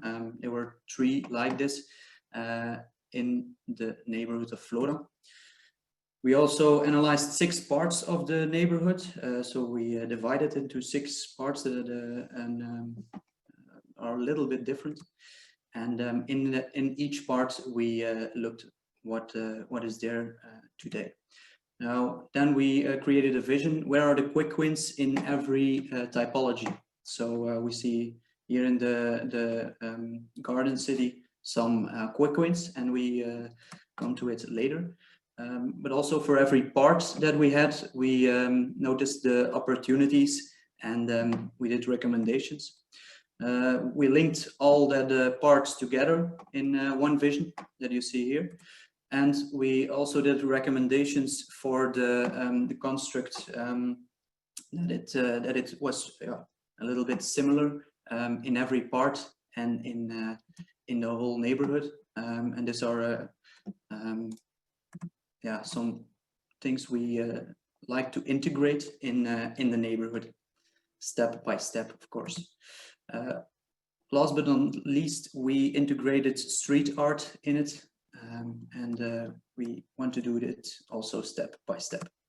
Then we have the Garden City of Jan Verhagen, and this is the vision or the street view in 2013. This is the central area, not really attractive, and this is the plan, how it was. So indeed not really attractive, but a lot of space, and a lot of space that was created for the car.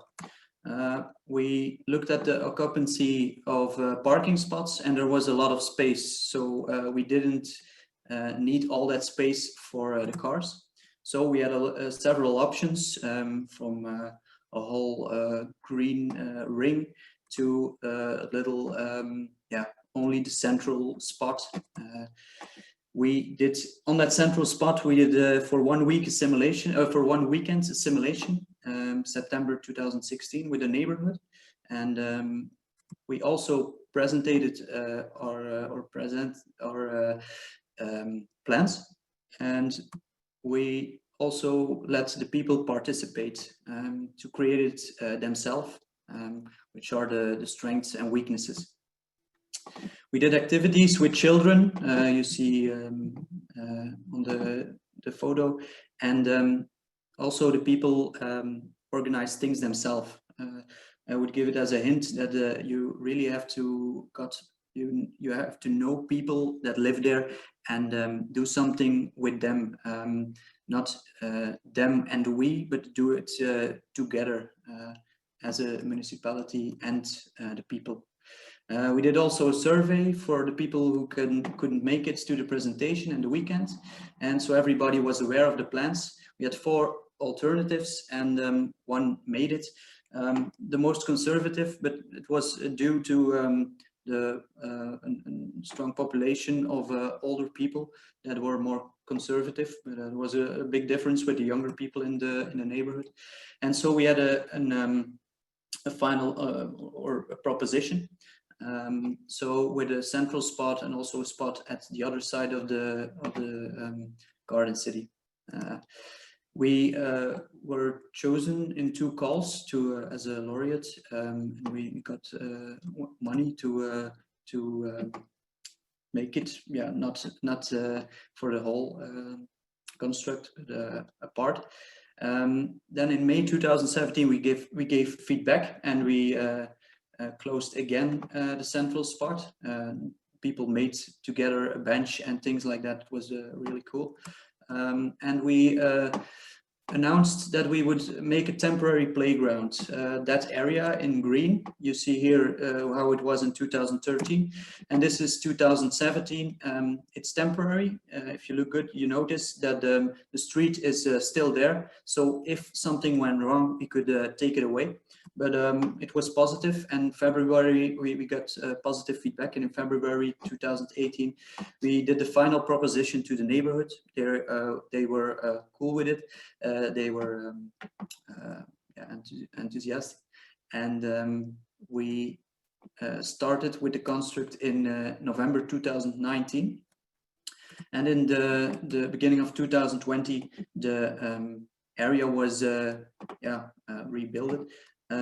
You see one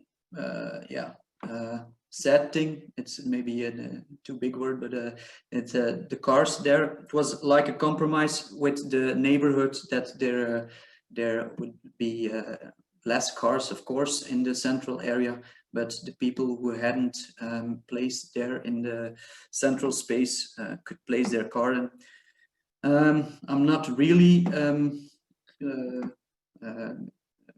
glad with it now, but it's it's a compromise. But the rest of the construct, we get very good feedback, and nowadays it looks like this. Also, the toys were integrated in the playground, and it's not always sunny in Merelbeke. Sometimes it rains, but the water can infiltrate here in the wadi. One last thing, my personal favorite are the horizontal curbstones. They were reused, and why? This is an angle to use that is necessary to firefighters, to the fire trucks. It could hold a fire truck, but it won't be used as a parking spot. Instead of this thing with the concrete tiles that will be used, but things like this, they won't be used. So it's also the water can infiltrate there, so it's a win-win. Thanks for your attention. Are there questions? Thanks very much, Jan, for the moment. Please, if you will, stay with us for a bit longer so we can hear from the other cases, the other inspirational good practices first, and then we'll collect a few questions at the end. Thanks very much for this. Very inspiring. I'd like to take a look someday. So who knows when. For now, I would like to invite two speakers from the Cool Towns Consortium. The first one is Mr. Benny Pijke, who is a research and development manager with Sioen Industries, and he specializes in design and development of technical textiles. And the other is Howard Gray. He's with Green Blue Urban, based in the UK. And he will tell us more, no doubt, about what Green Blue Urban is about, if the name doesn't tell you so immediately. And he is all about training and educating people, and also supporting constructors on the ground for installing solutions to plant trees in places where they normally wouldn't go and grow. As I said, both are Cool Towns partners, and they will take us on a small tour of some other good practice pilot interventions that Cool Towns is taking across Europe. Before we hear from Howard, he would like you to share your thoughts with us. And we have another little poll ready. And we would like to hear from you in response, whether or not you think that there is enough resource available to help understand and mitigate the effects of heat stress by means of using green infrastructures such as tree planting. So is there enough resource in all the qualities that you need, that you think is necessary, or is there more needed? Do you think it's absolutely available, it's hardly available, or not at all? Again, if you don't see the poll for some reason, you could answer in the chat function and we can take your response on board. Lien, do we have a first intermediate result? 20 more seconds, and then I will ask Howard to get started. Or Howard, would you like to get started and hear the results later on? How would you like to do this? Could you please switch on your microphone?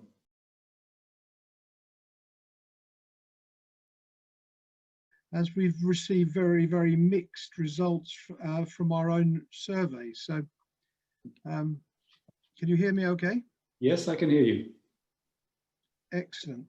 Well, that is fascinating. That is really fascinating. That most of our local authorities, most of our local authority areas, there's hardly the means to help understand and mitigate these effects. And I guess that's a kind of problem that runs right across our global society.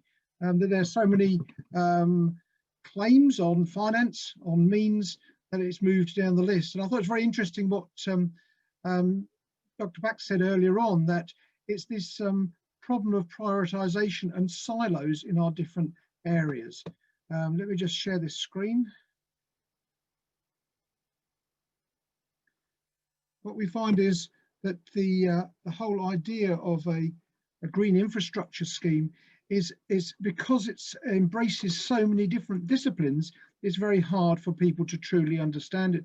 So at Green Blue Urban, we seek to be enablers, to enable resilient cities, towns and cities, through this use of green and blue infrastructure, joining it together, making small incremental changes, maybe close to source as far as we can, rather than trying to do a big scheme all at once. What we find is our older towns and cities, actually many of them are blessed with fantastic tree canopies, which give us a really great quality of life in these areas. But many of them are coming to the end of their life. So how can we move forward?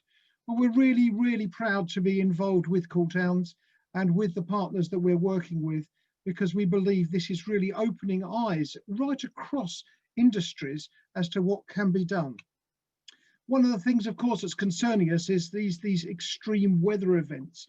And we, as a company, we've been going nearly 30 years. We've seen a massive change in our weather events, even in our short company lifetime. And the extrapolation of this, of course, is really concerning to us, because we are on a flywheel that's not going to stop anytime soon. And we need to, particularly when we're thinking about using natural solutions, we need to front load these solutions so they'll still be effective, in fact, more effective in 20 years' time. We can't just plant a tree today and hope that it's going to deal with tomorrow's problems. If we plant trees and green infrastructure properly, then we find in 20 years' time it's becoming really mature. It's bringing us massive benefits. And we see these problems as not only heat stress, but then we see these other climate issues, such as these increased weather events. This is actually a town in Wales. We're working with the local authority there to see if we can mitigate against these incredibly damaging floods. One of the things that's worrying us, though, is these UK summers could be 5 degrees warmer in only 50 years' time. And we're already seeing this last 3 summers, we've seen fantastic summers for those that like the sun, but actually fatal summers for those that don't. And nature itself gives us an idea of how we need to think about dealing with these summer events. What we find is that nature is very good at understanding what can be achieved. This isn't green infrastructure, this is actually electricity generating wind turbine, but it's providing this shade. Now, one of the things that we find is that when we look into these great cities, great towns, we find canopy cover can make a massive difference. And now that's not just canopy cover, that's not just shade, but it's also trees actually evapotranspire water. Water taken up through the tree, actually through the vascular system, and then actually pumped out through the leaves in forms of water vapor, which then brings down temperatures. A bit like the water misting outlets we have in certain areas where temperatures are brought down by this idea of misting water, but trees do it naturally, and they can do it with polluted stormwater. As it goes through the tree's system, it actually cleans it. And it's really interesting that this is being taken up right across the world.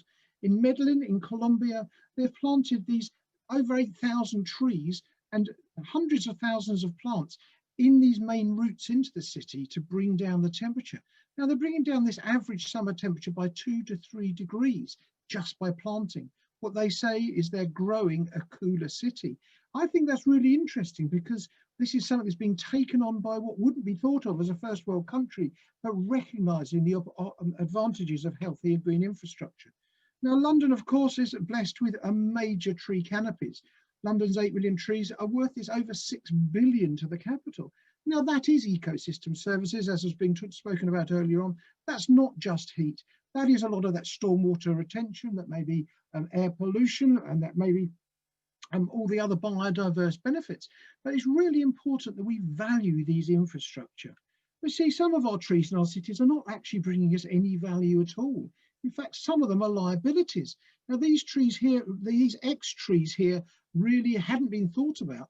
And so this area, which should have been a nice canopied, cool area, is far from it. And even when the trees do get going, sometimes we have them as liabilities. Great trees, great city, but it's causing us all sorts of problems because we haven't considered the needs of the trees and the way it grows. So at Green Blue Urban, we look at every element that a tree needs to really be successful, whether it's actually looking after the soil. So that's making sure that there's got some soil management, make sure the soil doesn't get compacted through soil cells. We've got root management that actually directs the roots where we want them.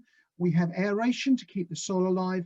We have irrigation, and we have above ground protection in terms of tree grills and guards. Now, we've been working on one of the pilot cases here in Breda, where we've actually putting the tree pit together. Now, the storm water has the availability to go into this. So when it rains, it can flood into the tree pit. And actually the soil mix means that up to 20% of that soil volume can be retained water, which the tree then can draw out of that when the weather conditions are right. There doesn't seem to be any limit to the amount of water that a tree can draw if there's water available and the climatic conditions are okay. Another scheme we're working on is the one in Southend that's already been mentioned. We're actually putting trees all the way down this street to actually deal with this, to bring this cooling effect right into where we actually need it. We worked with a job in Bristol. This wasn't a Cool Towns project, but where we planted small trees in big volumes, and they've turned out to be amazing trees, giving amazing canopies. I was there last year in the summer, and we just saw people just sitting out there under the shade of the tree because it was a most pleasant place to be. Another one is St. Peter's Square in Manchester. There again, huge trees giving us this amazing cooling effect. What they say is a mature street tree can give us the cooling effect of 10 room-sized air conditioning units without that energy factor, and actually continually year on year growing, becoming more effective. And this was one in Glasgow, which isn't exactly known for its heat island effect a lot of the time, but this is the city actually invested in planting trees down the middle of what was a very vehicle-dominated street. Now, these trees take some of the rainwater off the paving, off the hard paving, and they actually give a separation. So it's there partly for climate control, but it's also for providing a separation to make people feel safe cycling, safe walking, and safe sitting. One of the projects we have worked on is in Newmarket, where we were part of a school project where they actually planted a sustainable drainage tree pit system in front of the school to actually help draw pupils in to what's happening, to understand the way that water comes off the school and it can be actually diverted into the tree pit. That tree takes that up. One very interesting scheme we did was in Yorkshire, where they actually extended a road width by an extra lane. They had no drainage. So they actually did a joint up 6 trees, all joined up in a tree pit. The water simply now runs off the road, through this tree pit, down through a bioremediation soil, and then actually infiltrates into the ground below. These trees have seen phenomenal growth, and we did testing on the actual sap flow. So we're measuring the volume of water that's being taken up by these trees. And it is estimated from the testing that we did, we could be getting 4 litres of an hour for taken out of per tree up out of the ground and actually transpired. So this is doing more than just holding water. This is actually actively cooling the towns and cities. And finally, just like to mention Grangetown in Wales, which is a great scheme in Cardiff, where they actually disconnected all the surface water sewers actually from the street, from the housing, and they replaced them with these rain gardens with tree pits in. So they're ticking all the boxes. They're looking at sustainable drainage, they're looking at heat mitigation, they're looking at biodiversity and amenity value. And what it has done has been amazing benefit for those that live, work and travel through these areas, as completely revitalizing what was a pretty intensely engineered environment with a very green one. Thank you very much. Thanks very much, Howard, for this very comprehensive overview of where and how trees can liven up and improve the quality and the resilience of places. Benny, maybe you could come in and complement from Benny Pijker from Sioen, complement these examples with the ones that we are dealing with in Cool Towns related to other types of interventions. Yeah, thank you, Taco. I assume you can see my slides? I can. Yeah, okay, thanks. So just like Howard, thanks for, Howard for the introduction. We are the second business partner collaborating in Cool Towns with a number of municipalities, organizations and universities. And also in the next couple of minutes, I'd like to show you some highlights and some of the initiatives that we started in the scope of Cool Towns. Maybe first I'd like to illustrate what Sioen is. So we are a global technical textile producer and a textile solution provider. We have 3 divisions focused on coated technical textiles, but also protective apparel and chemicals, which basically colorants for many day-to-day products. And as we're a global company, we have a revenue of about €500 million a year.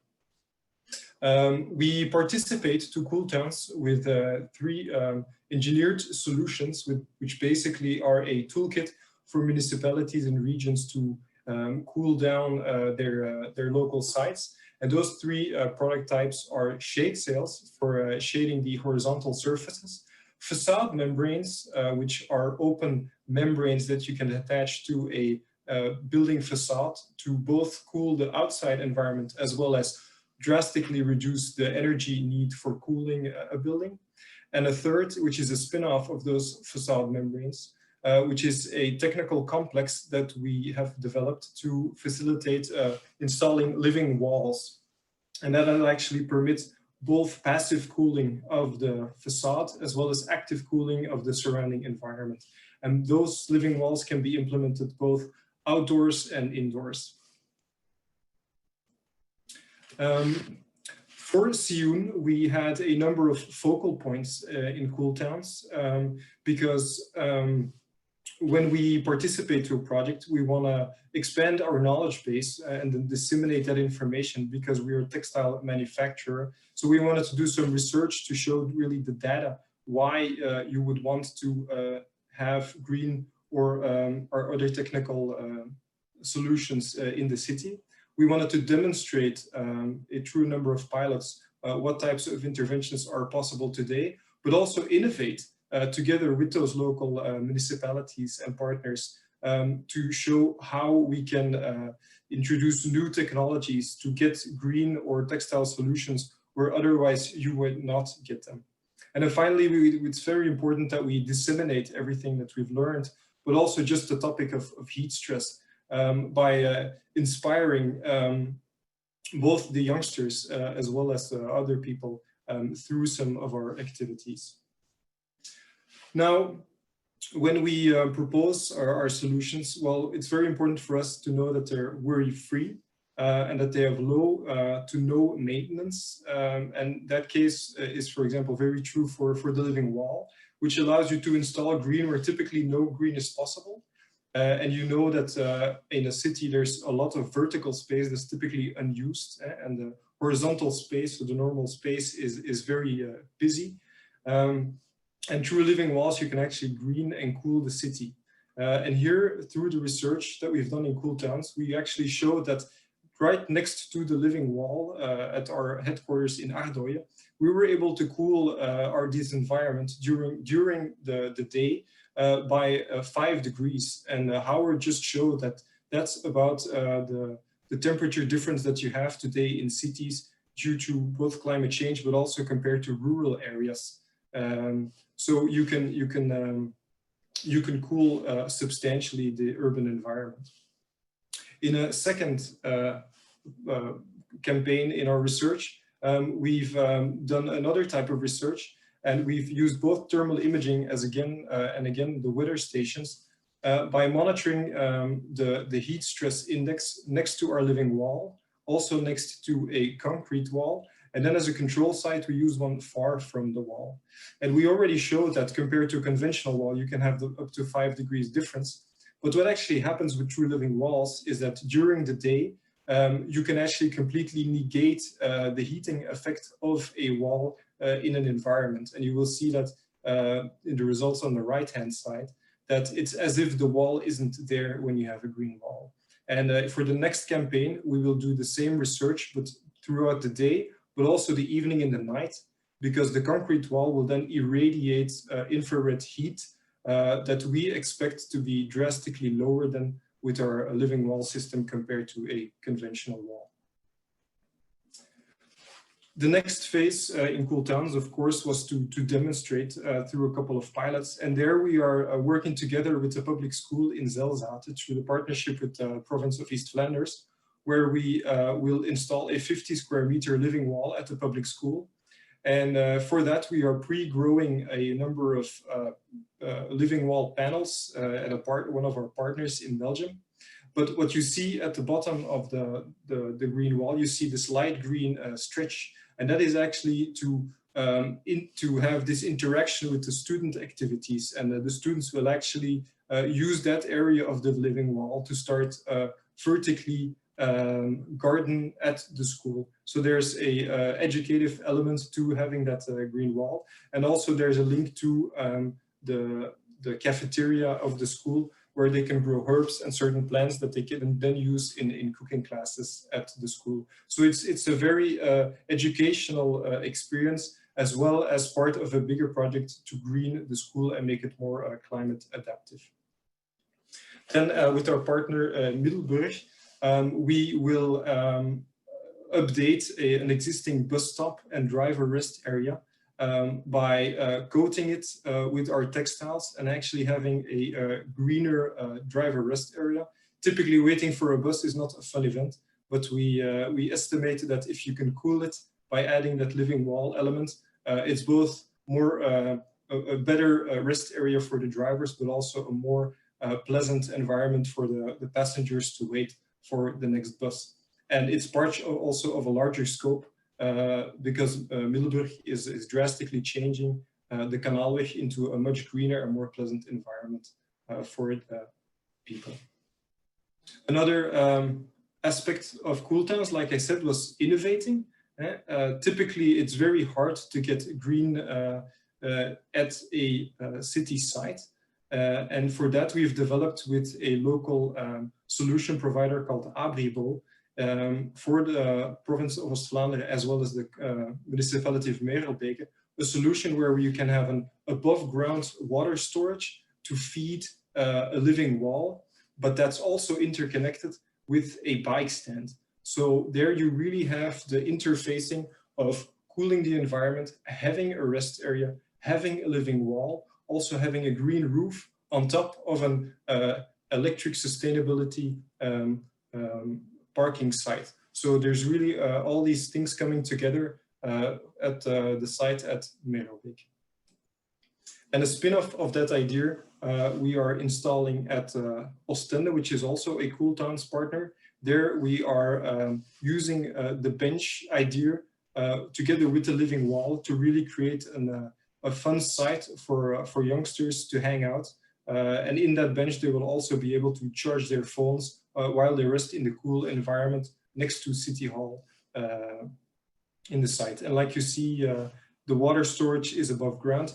Here you won't be able to capture the water that falls on top of the green wall and the roof, but you will have a much lower need for water supplementing as you would have with normal flower planters that are typically used in the city streets. And then the final aspect for us was the dissemination, which is very important. We wanted to include students, and particularly those involved in product design, to really reflect on what the issue of heat stress is. And for that, we've started a collaboration with the University of Applied Sciences in West Flanders, and particularly the Industrial Design School. and we have a group of about 60 students now identifying a number of situations in the public area and really think about the issue and try to come up with new solutions with our textile products to help target populations at specific scenarios in the city, to create these refugee sites in the city where people can really escape the heat through engineered solutions. And here I really wanted to show you in what direction some of the students are thinking. Even we were surprised about the creative talent of these youngsters. And some are really thinking about a light and shade game to cool, but also make more attractive the alleys in the city. Also to have shading on the town squares and have like a light game between lighted area and shaded area on the town squares. But also the public areas such as parks, which you think are already green, they want to cool them with innovative designs where they use textiles to create shade and also have them be dynamic so the people can change them as they want.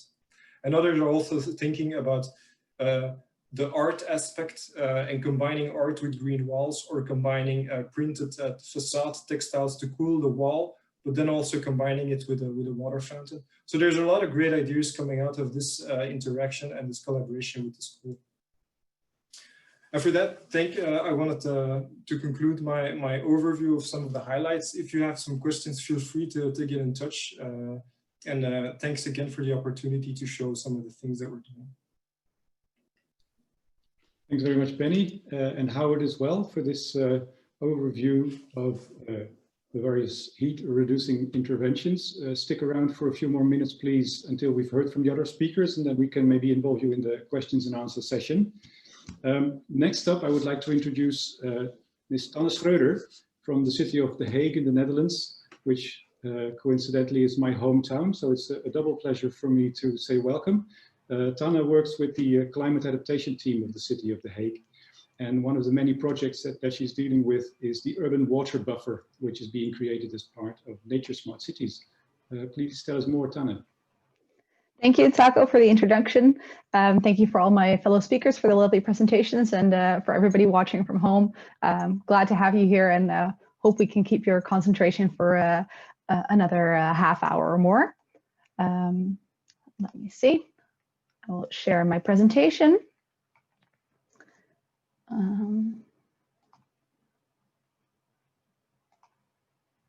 There we go.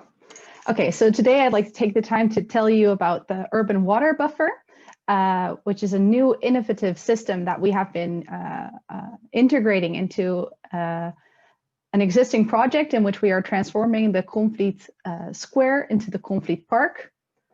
So here I have a number of before situations. In The Hague, we are focusing for the next few years on something that we call verdichten, verduurzamen en vergroenen, translated to compressing or condensing the city, making the city more sustainable and greening the city. Well, if we look at this square, we can see that there's quite a big area of space, but that it has not been optimally used.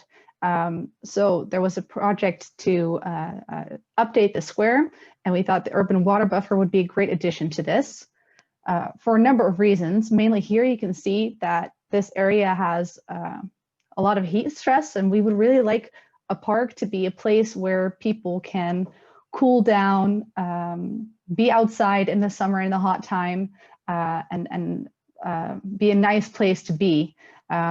Here you can see that while it's not necessarily warmer, it's not necessarily cooler, so it could be definitely be optimized. Similarly, as we have heard before, one of the other problems of climate change is heavy rainfall and the damage that it causes.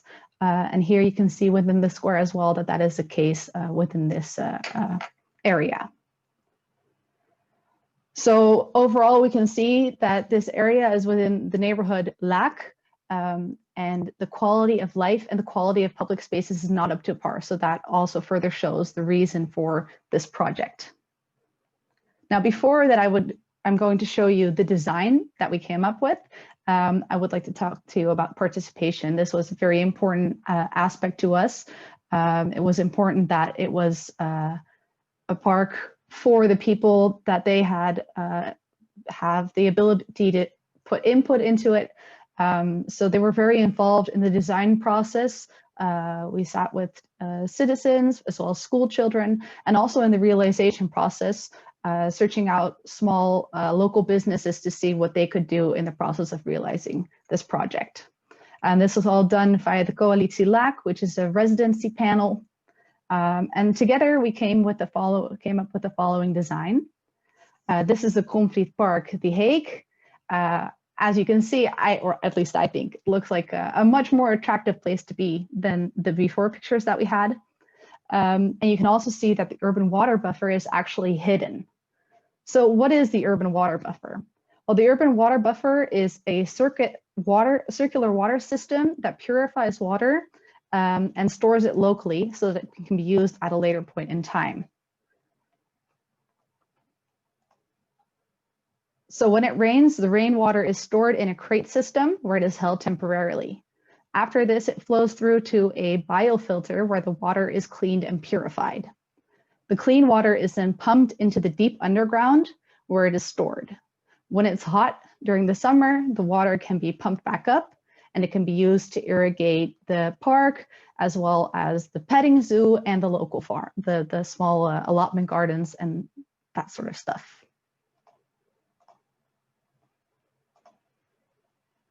There we go.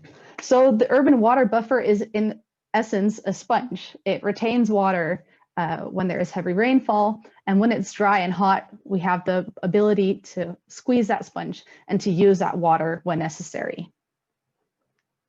So all in all, the retention system, it's a 70 cubic square water storage system which holds the water, and the treatment aspect contains a 30 square meter biofilter to clean the water, and the aquifer storage is 35,000 cubic meters of storage in the deep underground.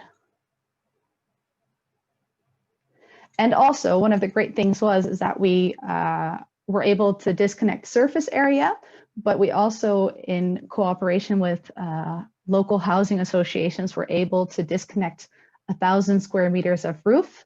So these were detached from the sewer system. So that not only means that we make the park work as well as we can for the area, but we also relieved some of the tension on the system of The Hague as a whole. And of course, a great green park with 250,000 square meters, including green surfaces, trees, an allotment garden, an urban farm, playground, really a place for people to come outside and to enjoy nature in a comfortable way. So here you can see a picture from a while back. I think this was taken in April or May with our council member, because we have been well on our way to realizing this project. Here we have some more pictures. These are from the last few months, because I'm happy to say that in October, we have finalized the urban water buffer itself. The final touches are now being laid on the park, which will be opened in spring. So what does the urban water buffer bring to the park and to the neighborhood and to the city of The Hague? Well, firstly, of course, there's a lot of things to do with climate adaptation. So we have a provision of local fresh water that we can use, which reduces heat stress and reduces the risk of drought. Through being able to capture this water, there's less risk of flooding, which also means less possible damage to surrounding buildings. And it has really been a learning opportunity for us. It's quite an innovative project, and there's a lot to go on with it in the sense of maintenance and monitoring. So it's really been a great learning moment. And we also really hope to improve the quality of life and quality of the public spaces for the people in this area. Social, it was a big social project. There was a lot of focus laid on really involving everybody. And even after the project is completed, there will be space to keep educating people about the urban water buffer, and to also tell them what they can do at home to make sure that they add to our climate adaptive solutions that we're trying to implement. And of course, there's a good social return as well through the collaboration with local businesses. And we are very happy to receive additional funding through the Climate Kick project, which will help with developing the monitoring plan. So here we see that The red line is how we were originally doing on all these benefits. And then we have the green line and what we could possibly add with the green infrastructure. But similarly, we have another green line that shows that we're hoping that this urban water buffer will really maximize what we can bring in the local area. So more awareness, more social cohesion. We hope that by offering this beautiful park, we will inspire people to go out, maybe go for a jog, and just have a higher quality of life and a better place to live. So that was all for me. Hopefully the COVID restrictions will change sometime soon. And if you're ever in The Hague, we would like to welcome you to our park. You have my email address there. I'll be happy to show you around. And if you have any questions, you can contact me as well. Thank you.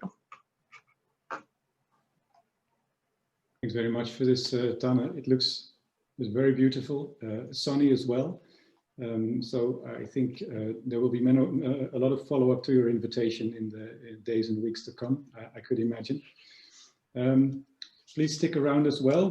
We may have a few questions for you in a few minutes, but before we do that, I would like to invite Matthew Ling from City of Cambridge to join us and tell us a bit more about the Cambridge Canopy project, which he leads as part of the Nature Smart Cities project to improve resilience through increasing tree coverage. Matt, are you there? Hello, yeah, I'm just trying to get my slides. Can you see them? I can, yes. Is that in just presentation mode? It's not yet. Somehow, there we go. The webinar function was blocking it. Right, okay, thank you everyone. Great presentation so far. Thank you to my co-presenters and to the hosts. So my name is Matthew Ling and I'm the project lead for the Cambridge Canopy project at Cambridge City Council. In this session, I'm going to give you an introduction to the Cambridge Canopy project. So you might be thinking, well, what exactly is the Cambridge Canopy project? So technically speaking, it's the Cambridge City Council's Green Infrastructure Investment Pilot under Work Package 3 of the Interreg 2Cs programme, Nature Smart Cities Across the 2 Cs. Well, all of that was a bit of a mouthful, and you might still be thinking, so what does it actually do? So simply put, the Cambridge Canopy project is all about trees, specifically planting more of them and giving better protection to the ones that we already have. And as with the other pilots being implemented through the Nature Smart Cities project, the reason for doing this is to make Cambridge more climate resilient, helping the city to adapt to the likely impacts that will be brought about by climate change and contribute to mitigating or lessening its effects. We're using trees as a green infrastructure solution to achieve this climate resilience. So in other words, finding natural solutions in place of more traditional built or engineered options for helping us to tackle the climate emergency. And all of this is obviously very important because, as many leading figures and organisations have widely communicated, climate change is the greatest threat to life as we know it. Extreme events, phenomena and impacts linked to the effects of climate change are increasingly being recorded right across the world. And these will impact all of us in many and differing ways, regardless of where we live. And this will be of particular importance in urban settings. The UN project that the global population will be 9.7 billion people in 2050. It is also estimated that nearly 70% of the global population will live in urban areas. That is 6.79 billion people in towns and cities across the world. There is, therefore, a huge emphasis to make on our towns and cities and their climate resilience, and then being as prepared for a 2050 climate scenario as possible. And that's what the Cambridge Canopy project sets out to do, to make the city more climate resilient. The Cambridge Canopy project is an urban forestry initiative, the main aim of which is to grow our urban forest by 2%. But before we delve into that in more depth, first, what is urban forestry? Unlike the image here, urban forestry does not mean building trees or tree-like structures. In fact, urban forestry is an approach of managing trees in urban environments. It requires that all trees in a town or city are seen and managed as one continuous single population. By considering all the trees in Cambridge as a single unit, regardless of who owns them, we can seek to maximise the social, environmental and economic benefits they provide. By considering the cumulative benefits supplied by the entire tree population across towns and cities in this way, it is possible to measure and manage the impact on and influences of our trees on processes such as climate change. So let's take a look at Cambridge's urban forest. The current tree canopy cover of Cambridge's urban forest extends to 17% of the total area of the city. It is made up of more than 330,000 individual trees and shrubs exceeding 1.2 metres in height. Of these trees, by far the greatest majority are privately owned. More than 74% of the city's trees are privately owned. That is nearly 250,000 individual trees residing in residential gardens, college grounds, or on other institutional land. And this is perhaps not surprising, given that 77% of the city is made up of privately owned land. And the greatest single land use in Cambridge is residential land, covering a total of 39% of the city. As briefly touched upon earlier, the headline aim of the Cambridge Canopy project is to grow tree canopy cover in the city by 2%, from 17% which it's at currently to 19%. To achieve this, modelling suggests we need to plant an additional 16,000 trees across the city. Through the Cambridge Canopy project, Cambridge City Council will be planting 2,000 nursery-raised standard-sized trees across streets and open spaces in the city. Whilst our 2% target might sound modest, in real terms, this will mean an additional 82 hectares of the city being covered by tree canopy. Or to help you visualise that, that's equivalent to about 120 football pitches covered by trees. In addition to the 2,000 trees we will be planting on public open spaces, we will also give away 1,500 half-standard sized trees through resident engagement schemes, such as the popular Free Trees for Babies scheme, which Cambridge City Council has been running for the past 20 years. But this still means we need to find a further 12,500 trees to hit our magic 16,000 tree target to help us realise that 2% canopy cover increase. And for this, we're working hard to engage with the city residents and other landowners to encourage the planting of trees on private land.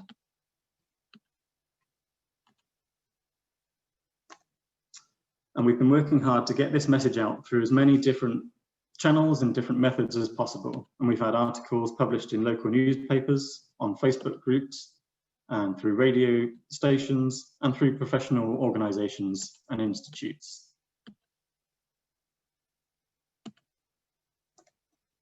Our communication and outreach centres on raising awareness of the huge range of benefits that can be realised from having more trees and more canopy cover in our urban forest, and from it being more resilient and healthier. And this doesn't just extend to the climate benefits that trees provide. Trees really are like the superheroes of the natural world. Their presence and being exposed to them has been found to have measurable benefits on us in numerous ways. Here are just a few of those ways, including the reduction of stress, aiding post-surgical recovery, and reducing the rates of violent crime in our cities. But they also clean our air, protect us from noise pollution, provide us with building materials and food, and can lessen the effects of severe weather events. And these benefits are realised by everyone. The urban forestry concept sees us manage a city's trees as one population, regardless of ownership. And this same approach means that the benefits that are provided by every individual tree in our collective urban forest are realised by all residents, users, and visitors to our city alike. Even without consciously knowing it, everyone benefits from the services provided by the trees in our urban forest. Unlocking the potential of residential land in the city is key to the Cambridge Canopy project. The front and back gardens of the city are like green oases. They already provide homes to hundreds of thousands of trees and shrubs, and they form the spine of our urban forest. but they also offer the greatest potential for growing our urban forests further. As we noted earlier, 39% of the total land area of Cambridge is residential. And breaking this down a bit further, we find that there are more than 54,000 individual residences in Cambridge. And it's estimated that more than 45,000 of these have at least a front or a back garden. So, if each one of these properties with a garden planted a single new tree, we would have 45,000 new trees, increasing the total tree population of the city by more than 13%. So it's through this urban forestry approach and using the principles of manage more, plant more, protect more, and engage more that the Cambridge Canopy project seeks to make the city more climate resilient. The urban forest, by its nature, is a multi-stakeholder asset which provides benefits to all residents and users of Cambridge, with or without consciously knowing it. Through fostering the message that climate change is the challenge that will affect us all, and that each one of us has a role to play and a care of duty to execute in tackling it, we hope to raise awareness of and buy into the virtues of a healthy and robust urban forest. With this raised awareness and buy-in, it's possible to see that by working together and collectively pulling towards a common goal, our contributions can add up to make a difference locally and beyond. Our small individual actions to be more climate conscious when brought together and considered and counted for as one can achieve considerable impact. By each planting one new tree in our gardens, for example, and helping to grow our urban forest, in turn, this contributes to wider tree planting and tree cover targets, helping to increase our national level contributions to combating climate change, and showing us how our contributions really do scale up to contribute to achieving global level impact.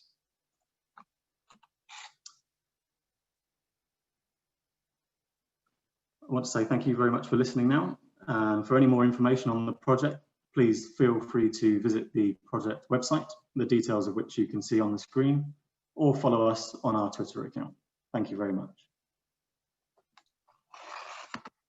Thanks very much, Matt, for sharing this with us and showing us how we can green the place one tree at a time if we all step in and contribute. We're almost out of time, but there are a few more minutes available for sharing a few questions with the speakers. Matt, if you could switch off your screen sharing, please. We can have all the speakers of the last session in view. Thanks very much. Picking up on some of the elements that you presented in several of your presentations, and so also connecting them to some of the questions that we've seen in the Q&A. There were several references made to the importance of every individual and residents being involved. Matt made the point, Tanne was very clear about the fact that in The Hague, actually, this participation with the district, with the neighborhood is essential in making the effort succeed. And Jan van Damme as well. I was wondering if you are engaging your citizens so actively, as Jan has shown us, as Tanne has shown us, do you also see a movement where these people then gradually become co-owners, not only of the place, but of the whole challenge that the place is dealing with? In other words, will they take charge of maintenance or be caretakers? And will they also start changing their behaviors in their own properties? Maybe I can start with Jan. You've done a lot with the local district in Merelbeke. Did this also spill over into their private properties, for instance? Are these people now more climate-minded? Yes, partially. The people who were already convinced, they are convinced more to do something for their own neighborhood and to create some great place for their children. The people who aren't convinced are sometimes, yeah, I noticed a little bit more enthusiasm, but it's difficult to get also that kind of people. Tanne, is that something that you experience as well in The Hague, particularly knowing the city myself? You're in a quite challenging neighborhood, I can imagine, in terms of participation. Yeah, good question. It is, of course, what we hope. It's what we aspire, and we also hope to inspire through this project. So I guess it'll be a bit of a case of time will tell. We really hope that is the case. There were several things that were already part of the square, such as the allotment gardens, and those will be retained as well. And there were lots of people who were very excited to know whether or not the cow, which was there previously, would also come back. So we're hoping at least that this enthusiasm for nature will also grow into something more, and we will see. Right, so you lead by example as a local authority, and hopefully it will spill over into your community in the way that Matt has demonstrated us how it works in Cambridge, right, with your Trees for Babies program and so forth. Another aspect that also keeps popping up, and it's more directly perhaps related to the tree as a solution, because we've been hearing different types of solutions. There are so many different species and they grow so slowly. Maybe Matt and then Howard, what can you tell us about selecting the right tree? Does it matter? Are there certain trees that are better at capturing climate effects, at reducing heat, at retaining water, at withstanding our evolving climate? How do you see that? Thank you. Yeah, for sure. There's a lot of work. It's an art. It's my colleagues take all of the credit for this. I think the tree officers in the tree team at the City Council, they rely upon their knowledge and their technical know-how to review the space that's available for the trees, and the concept of the right tree in the right place is applied.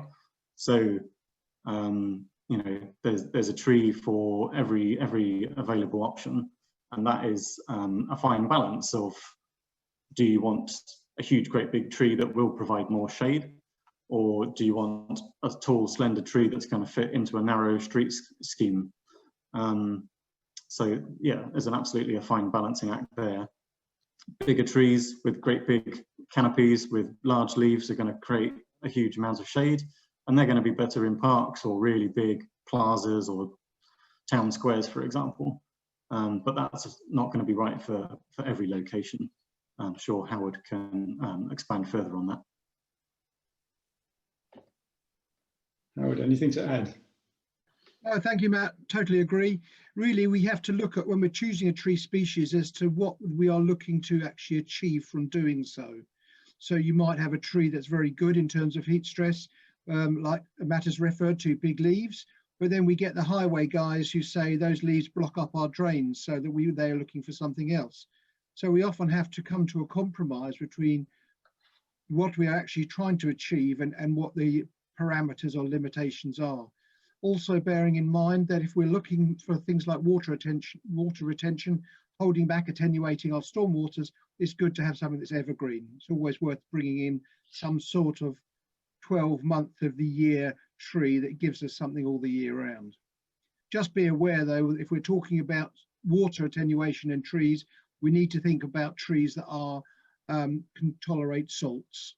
This is, we do see salt damage to trees, not only through the roots, but actually salt on the canopy on some trees. So yeah, fully agree. Right tree, right place, for the right reasons, in the right way. Thanks very much, Matt and Howard. Maybe a final quick question to also bridge the different disciplines that we have on the table. TANUS project, of course, is very integrated in the sense that it has a social dimension, it has a greening dimension, an engineering dimension. I was wondering, maybe Benny, also from you as a research and development pioneer, if you like, with your work on textiles and materials, do you see an increased role for these, let's say, artificial man-made materials in mitigating climate effects, or should we stick mainly to trees and all that nature offers us? No, well, I think there's definitely an opportunity to use different tools in different environments, and I'm sure that from Cool Towns also some of the lessons learned will be exactly that decision tool, where certain man-made solutions are more more preferable in some situations, but sometimes you can have a tree with a tree pit. So I think it'll definitely depend on the local situation, and I'm sure that engineering companies and all the partners are willing to share information that we've collected to find a proper solution for the people attending the seminar. Thanks very much, Benny. There's so much more to talk about from my end, but also if I look at the different questions that have been asked. Unfortunately, for now, our time is up. So I would like to thank you as panelists very much for sharing your examples with us and your thoughts. And I'm afraid it's time to wrap up this webinar. I would like to thank all participants very much for joining us, for sticking with us, and for interacting with us. And with us, I mainly mean the speakers. So thanks very much for your participation. I would also like to thank very much our speakers who've enlightened us a lot on a range of subjects, from methods to measuring heat stress and then turning this knowledge into actions and mitigating the effects of heat, to helping cities decide where to put which intervention to adapt to climate change, and knowing what the obstacles and barriers and drivers for that are. So I hope that it has been informative for all of you. Thank you, speakers. I have to say thank you, of course, to the Interreg 2Cs program of the European Union, because it's the institution that makes these two projects and also therefore this webinar possible. A big thank you to our production team, Lien, Esther. Behind the scenes, you probably haven't seen them, but they were the ones making everything work on the technical side of things. So thanks very much for that. My colleague Luc, who was the moderator of the Q&A, thank you very much for your support. And it's time to say goodbye. I can tell you that Cool Towns and Nature Smart Cities are not done yet, so we will continue to work on our research, on our solutions, and on demonstrating that we can have a positive impact on climate adaptation in cities. I invite you to follow our projects. We will be in touch after this webinar with more information about our work and our resources, so you can easily follow that up. This will include a link to this webinar, so you can look back the sessions that were your favorites or that you missed for some reason or the other. And we hope to see you again in person at some point in time, a bit later in the future, when we have a next meeting, an event where we can hopefully share more results of these projects with you. So thanks very much. Before we really say goodbye and log out, I would ask everybody to switch on their cameras, if this is technically possible. I'm asking Lien. All participants, if you're still here with us, switch on your cameras so we can have a quick look at who is here, and we may be able to wave goodbye to you. I'm checking if this is possible. It seems not to be the case. Thank you very much, everybody. This concludes our session. I say goodbye on behalf of all speakers, and I hope to meet you again at some place, at some time soon.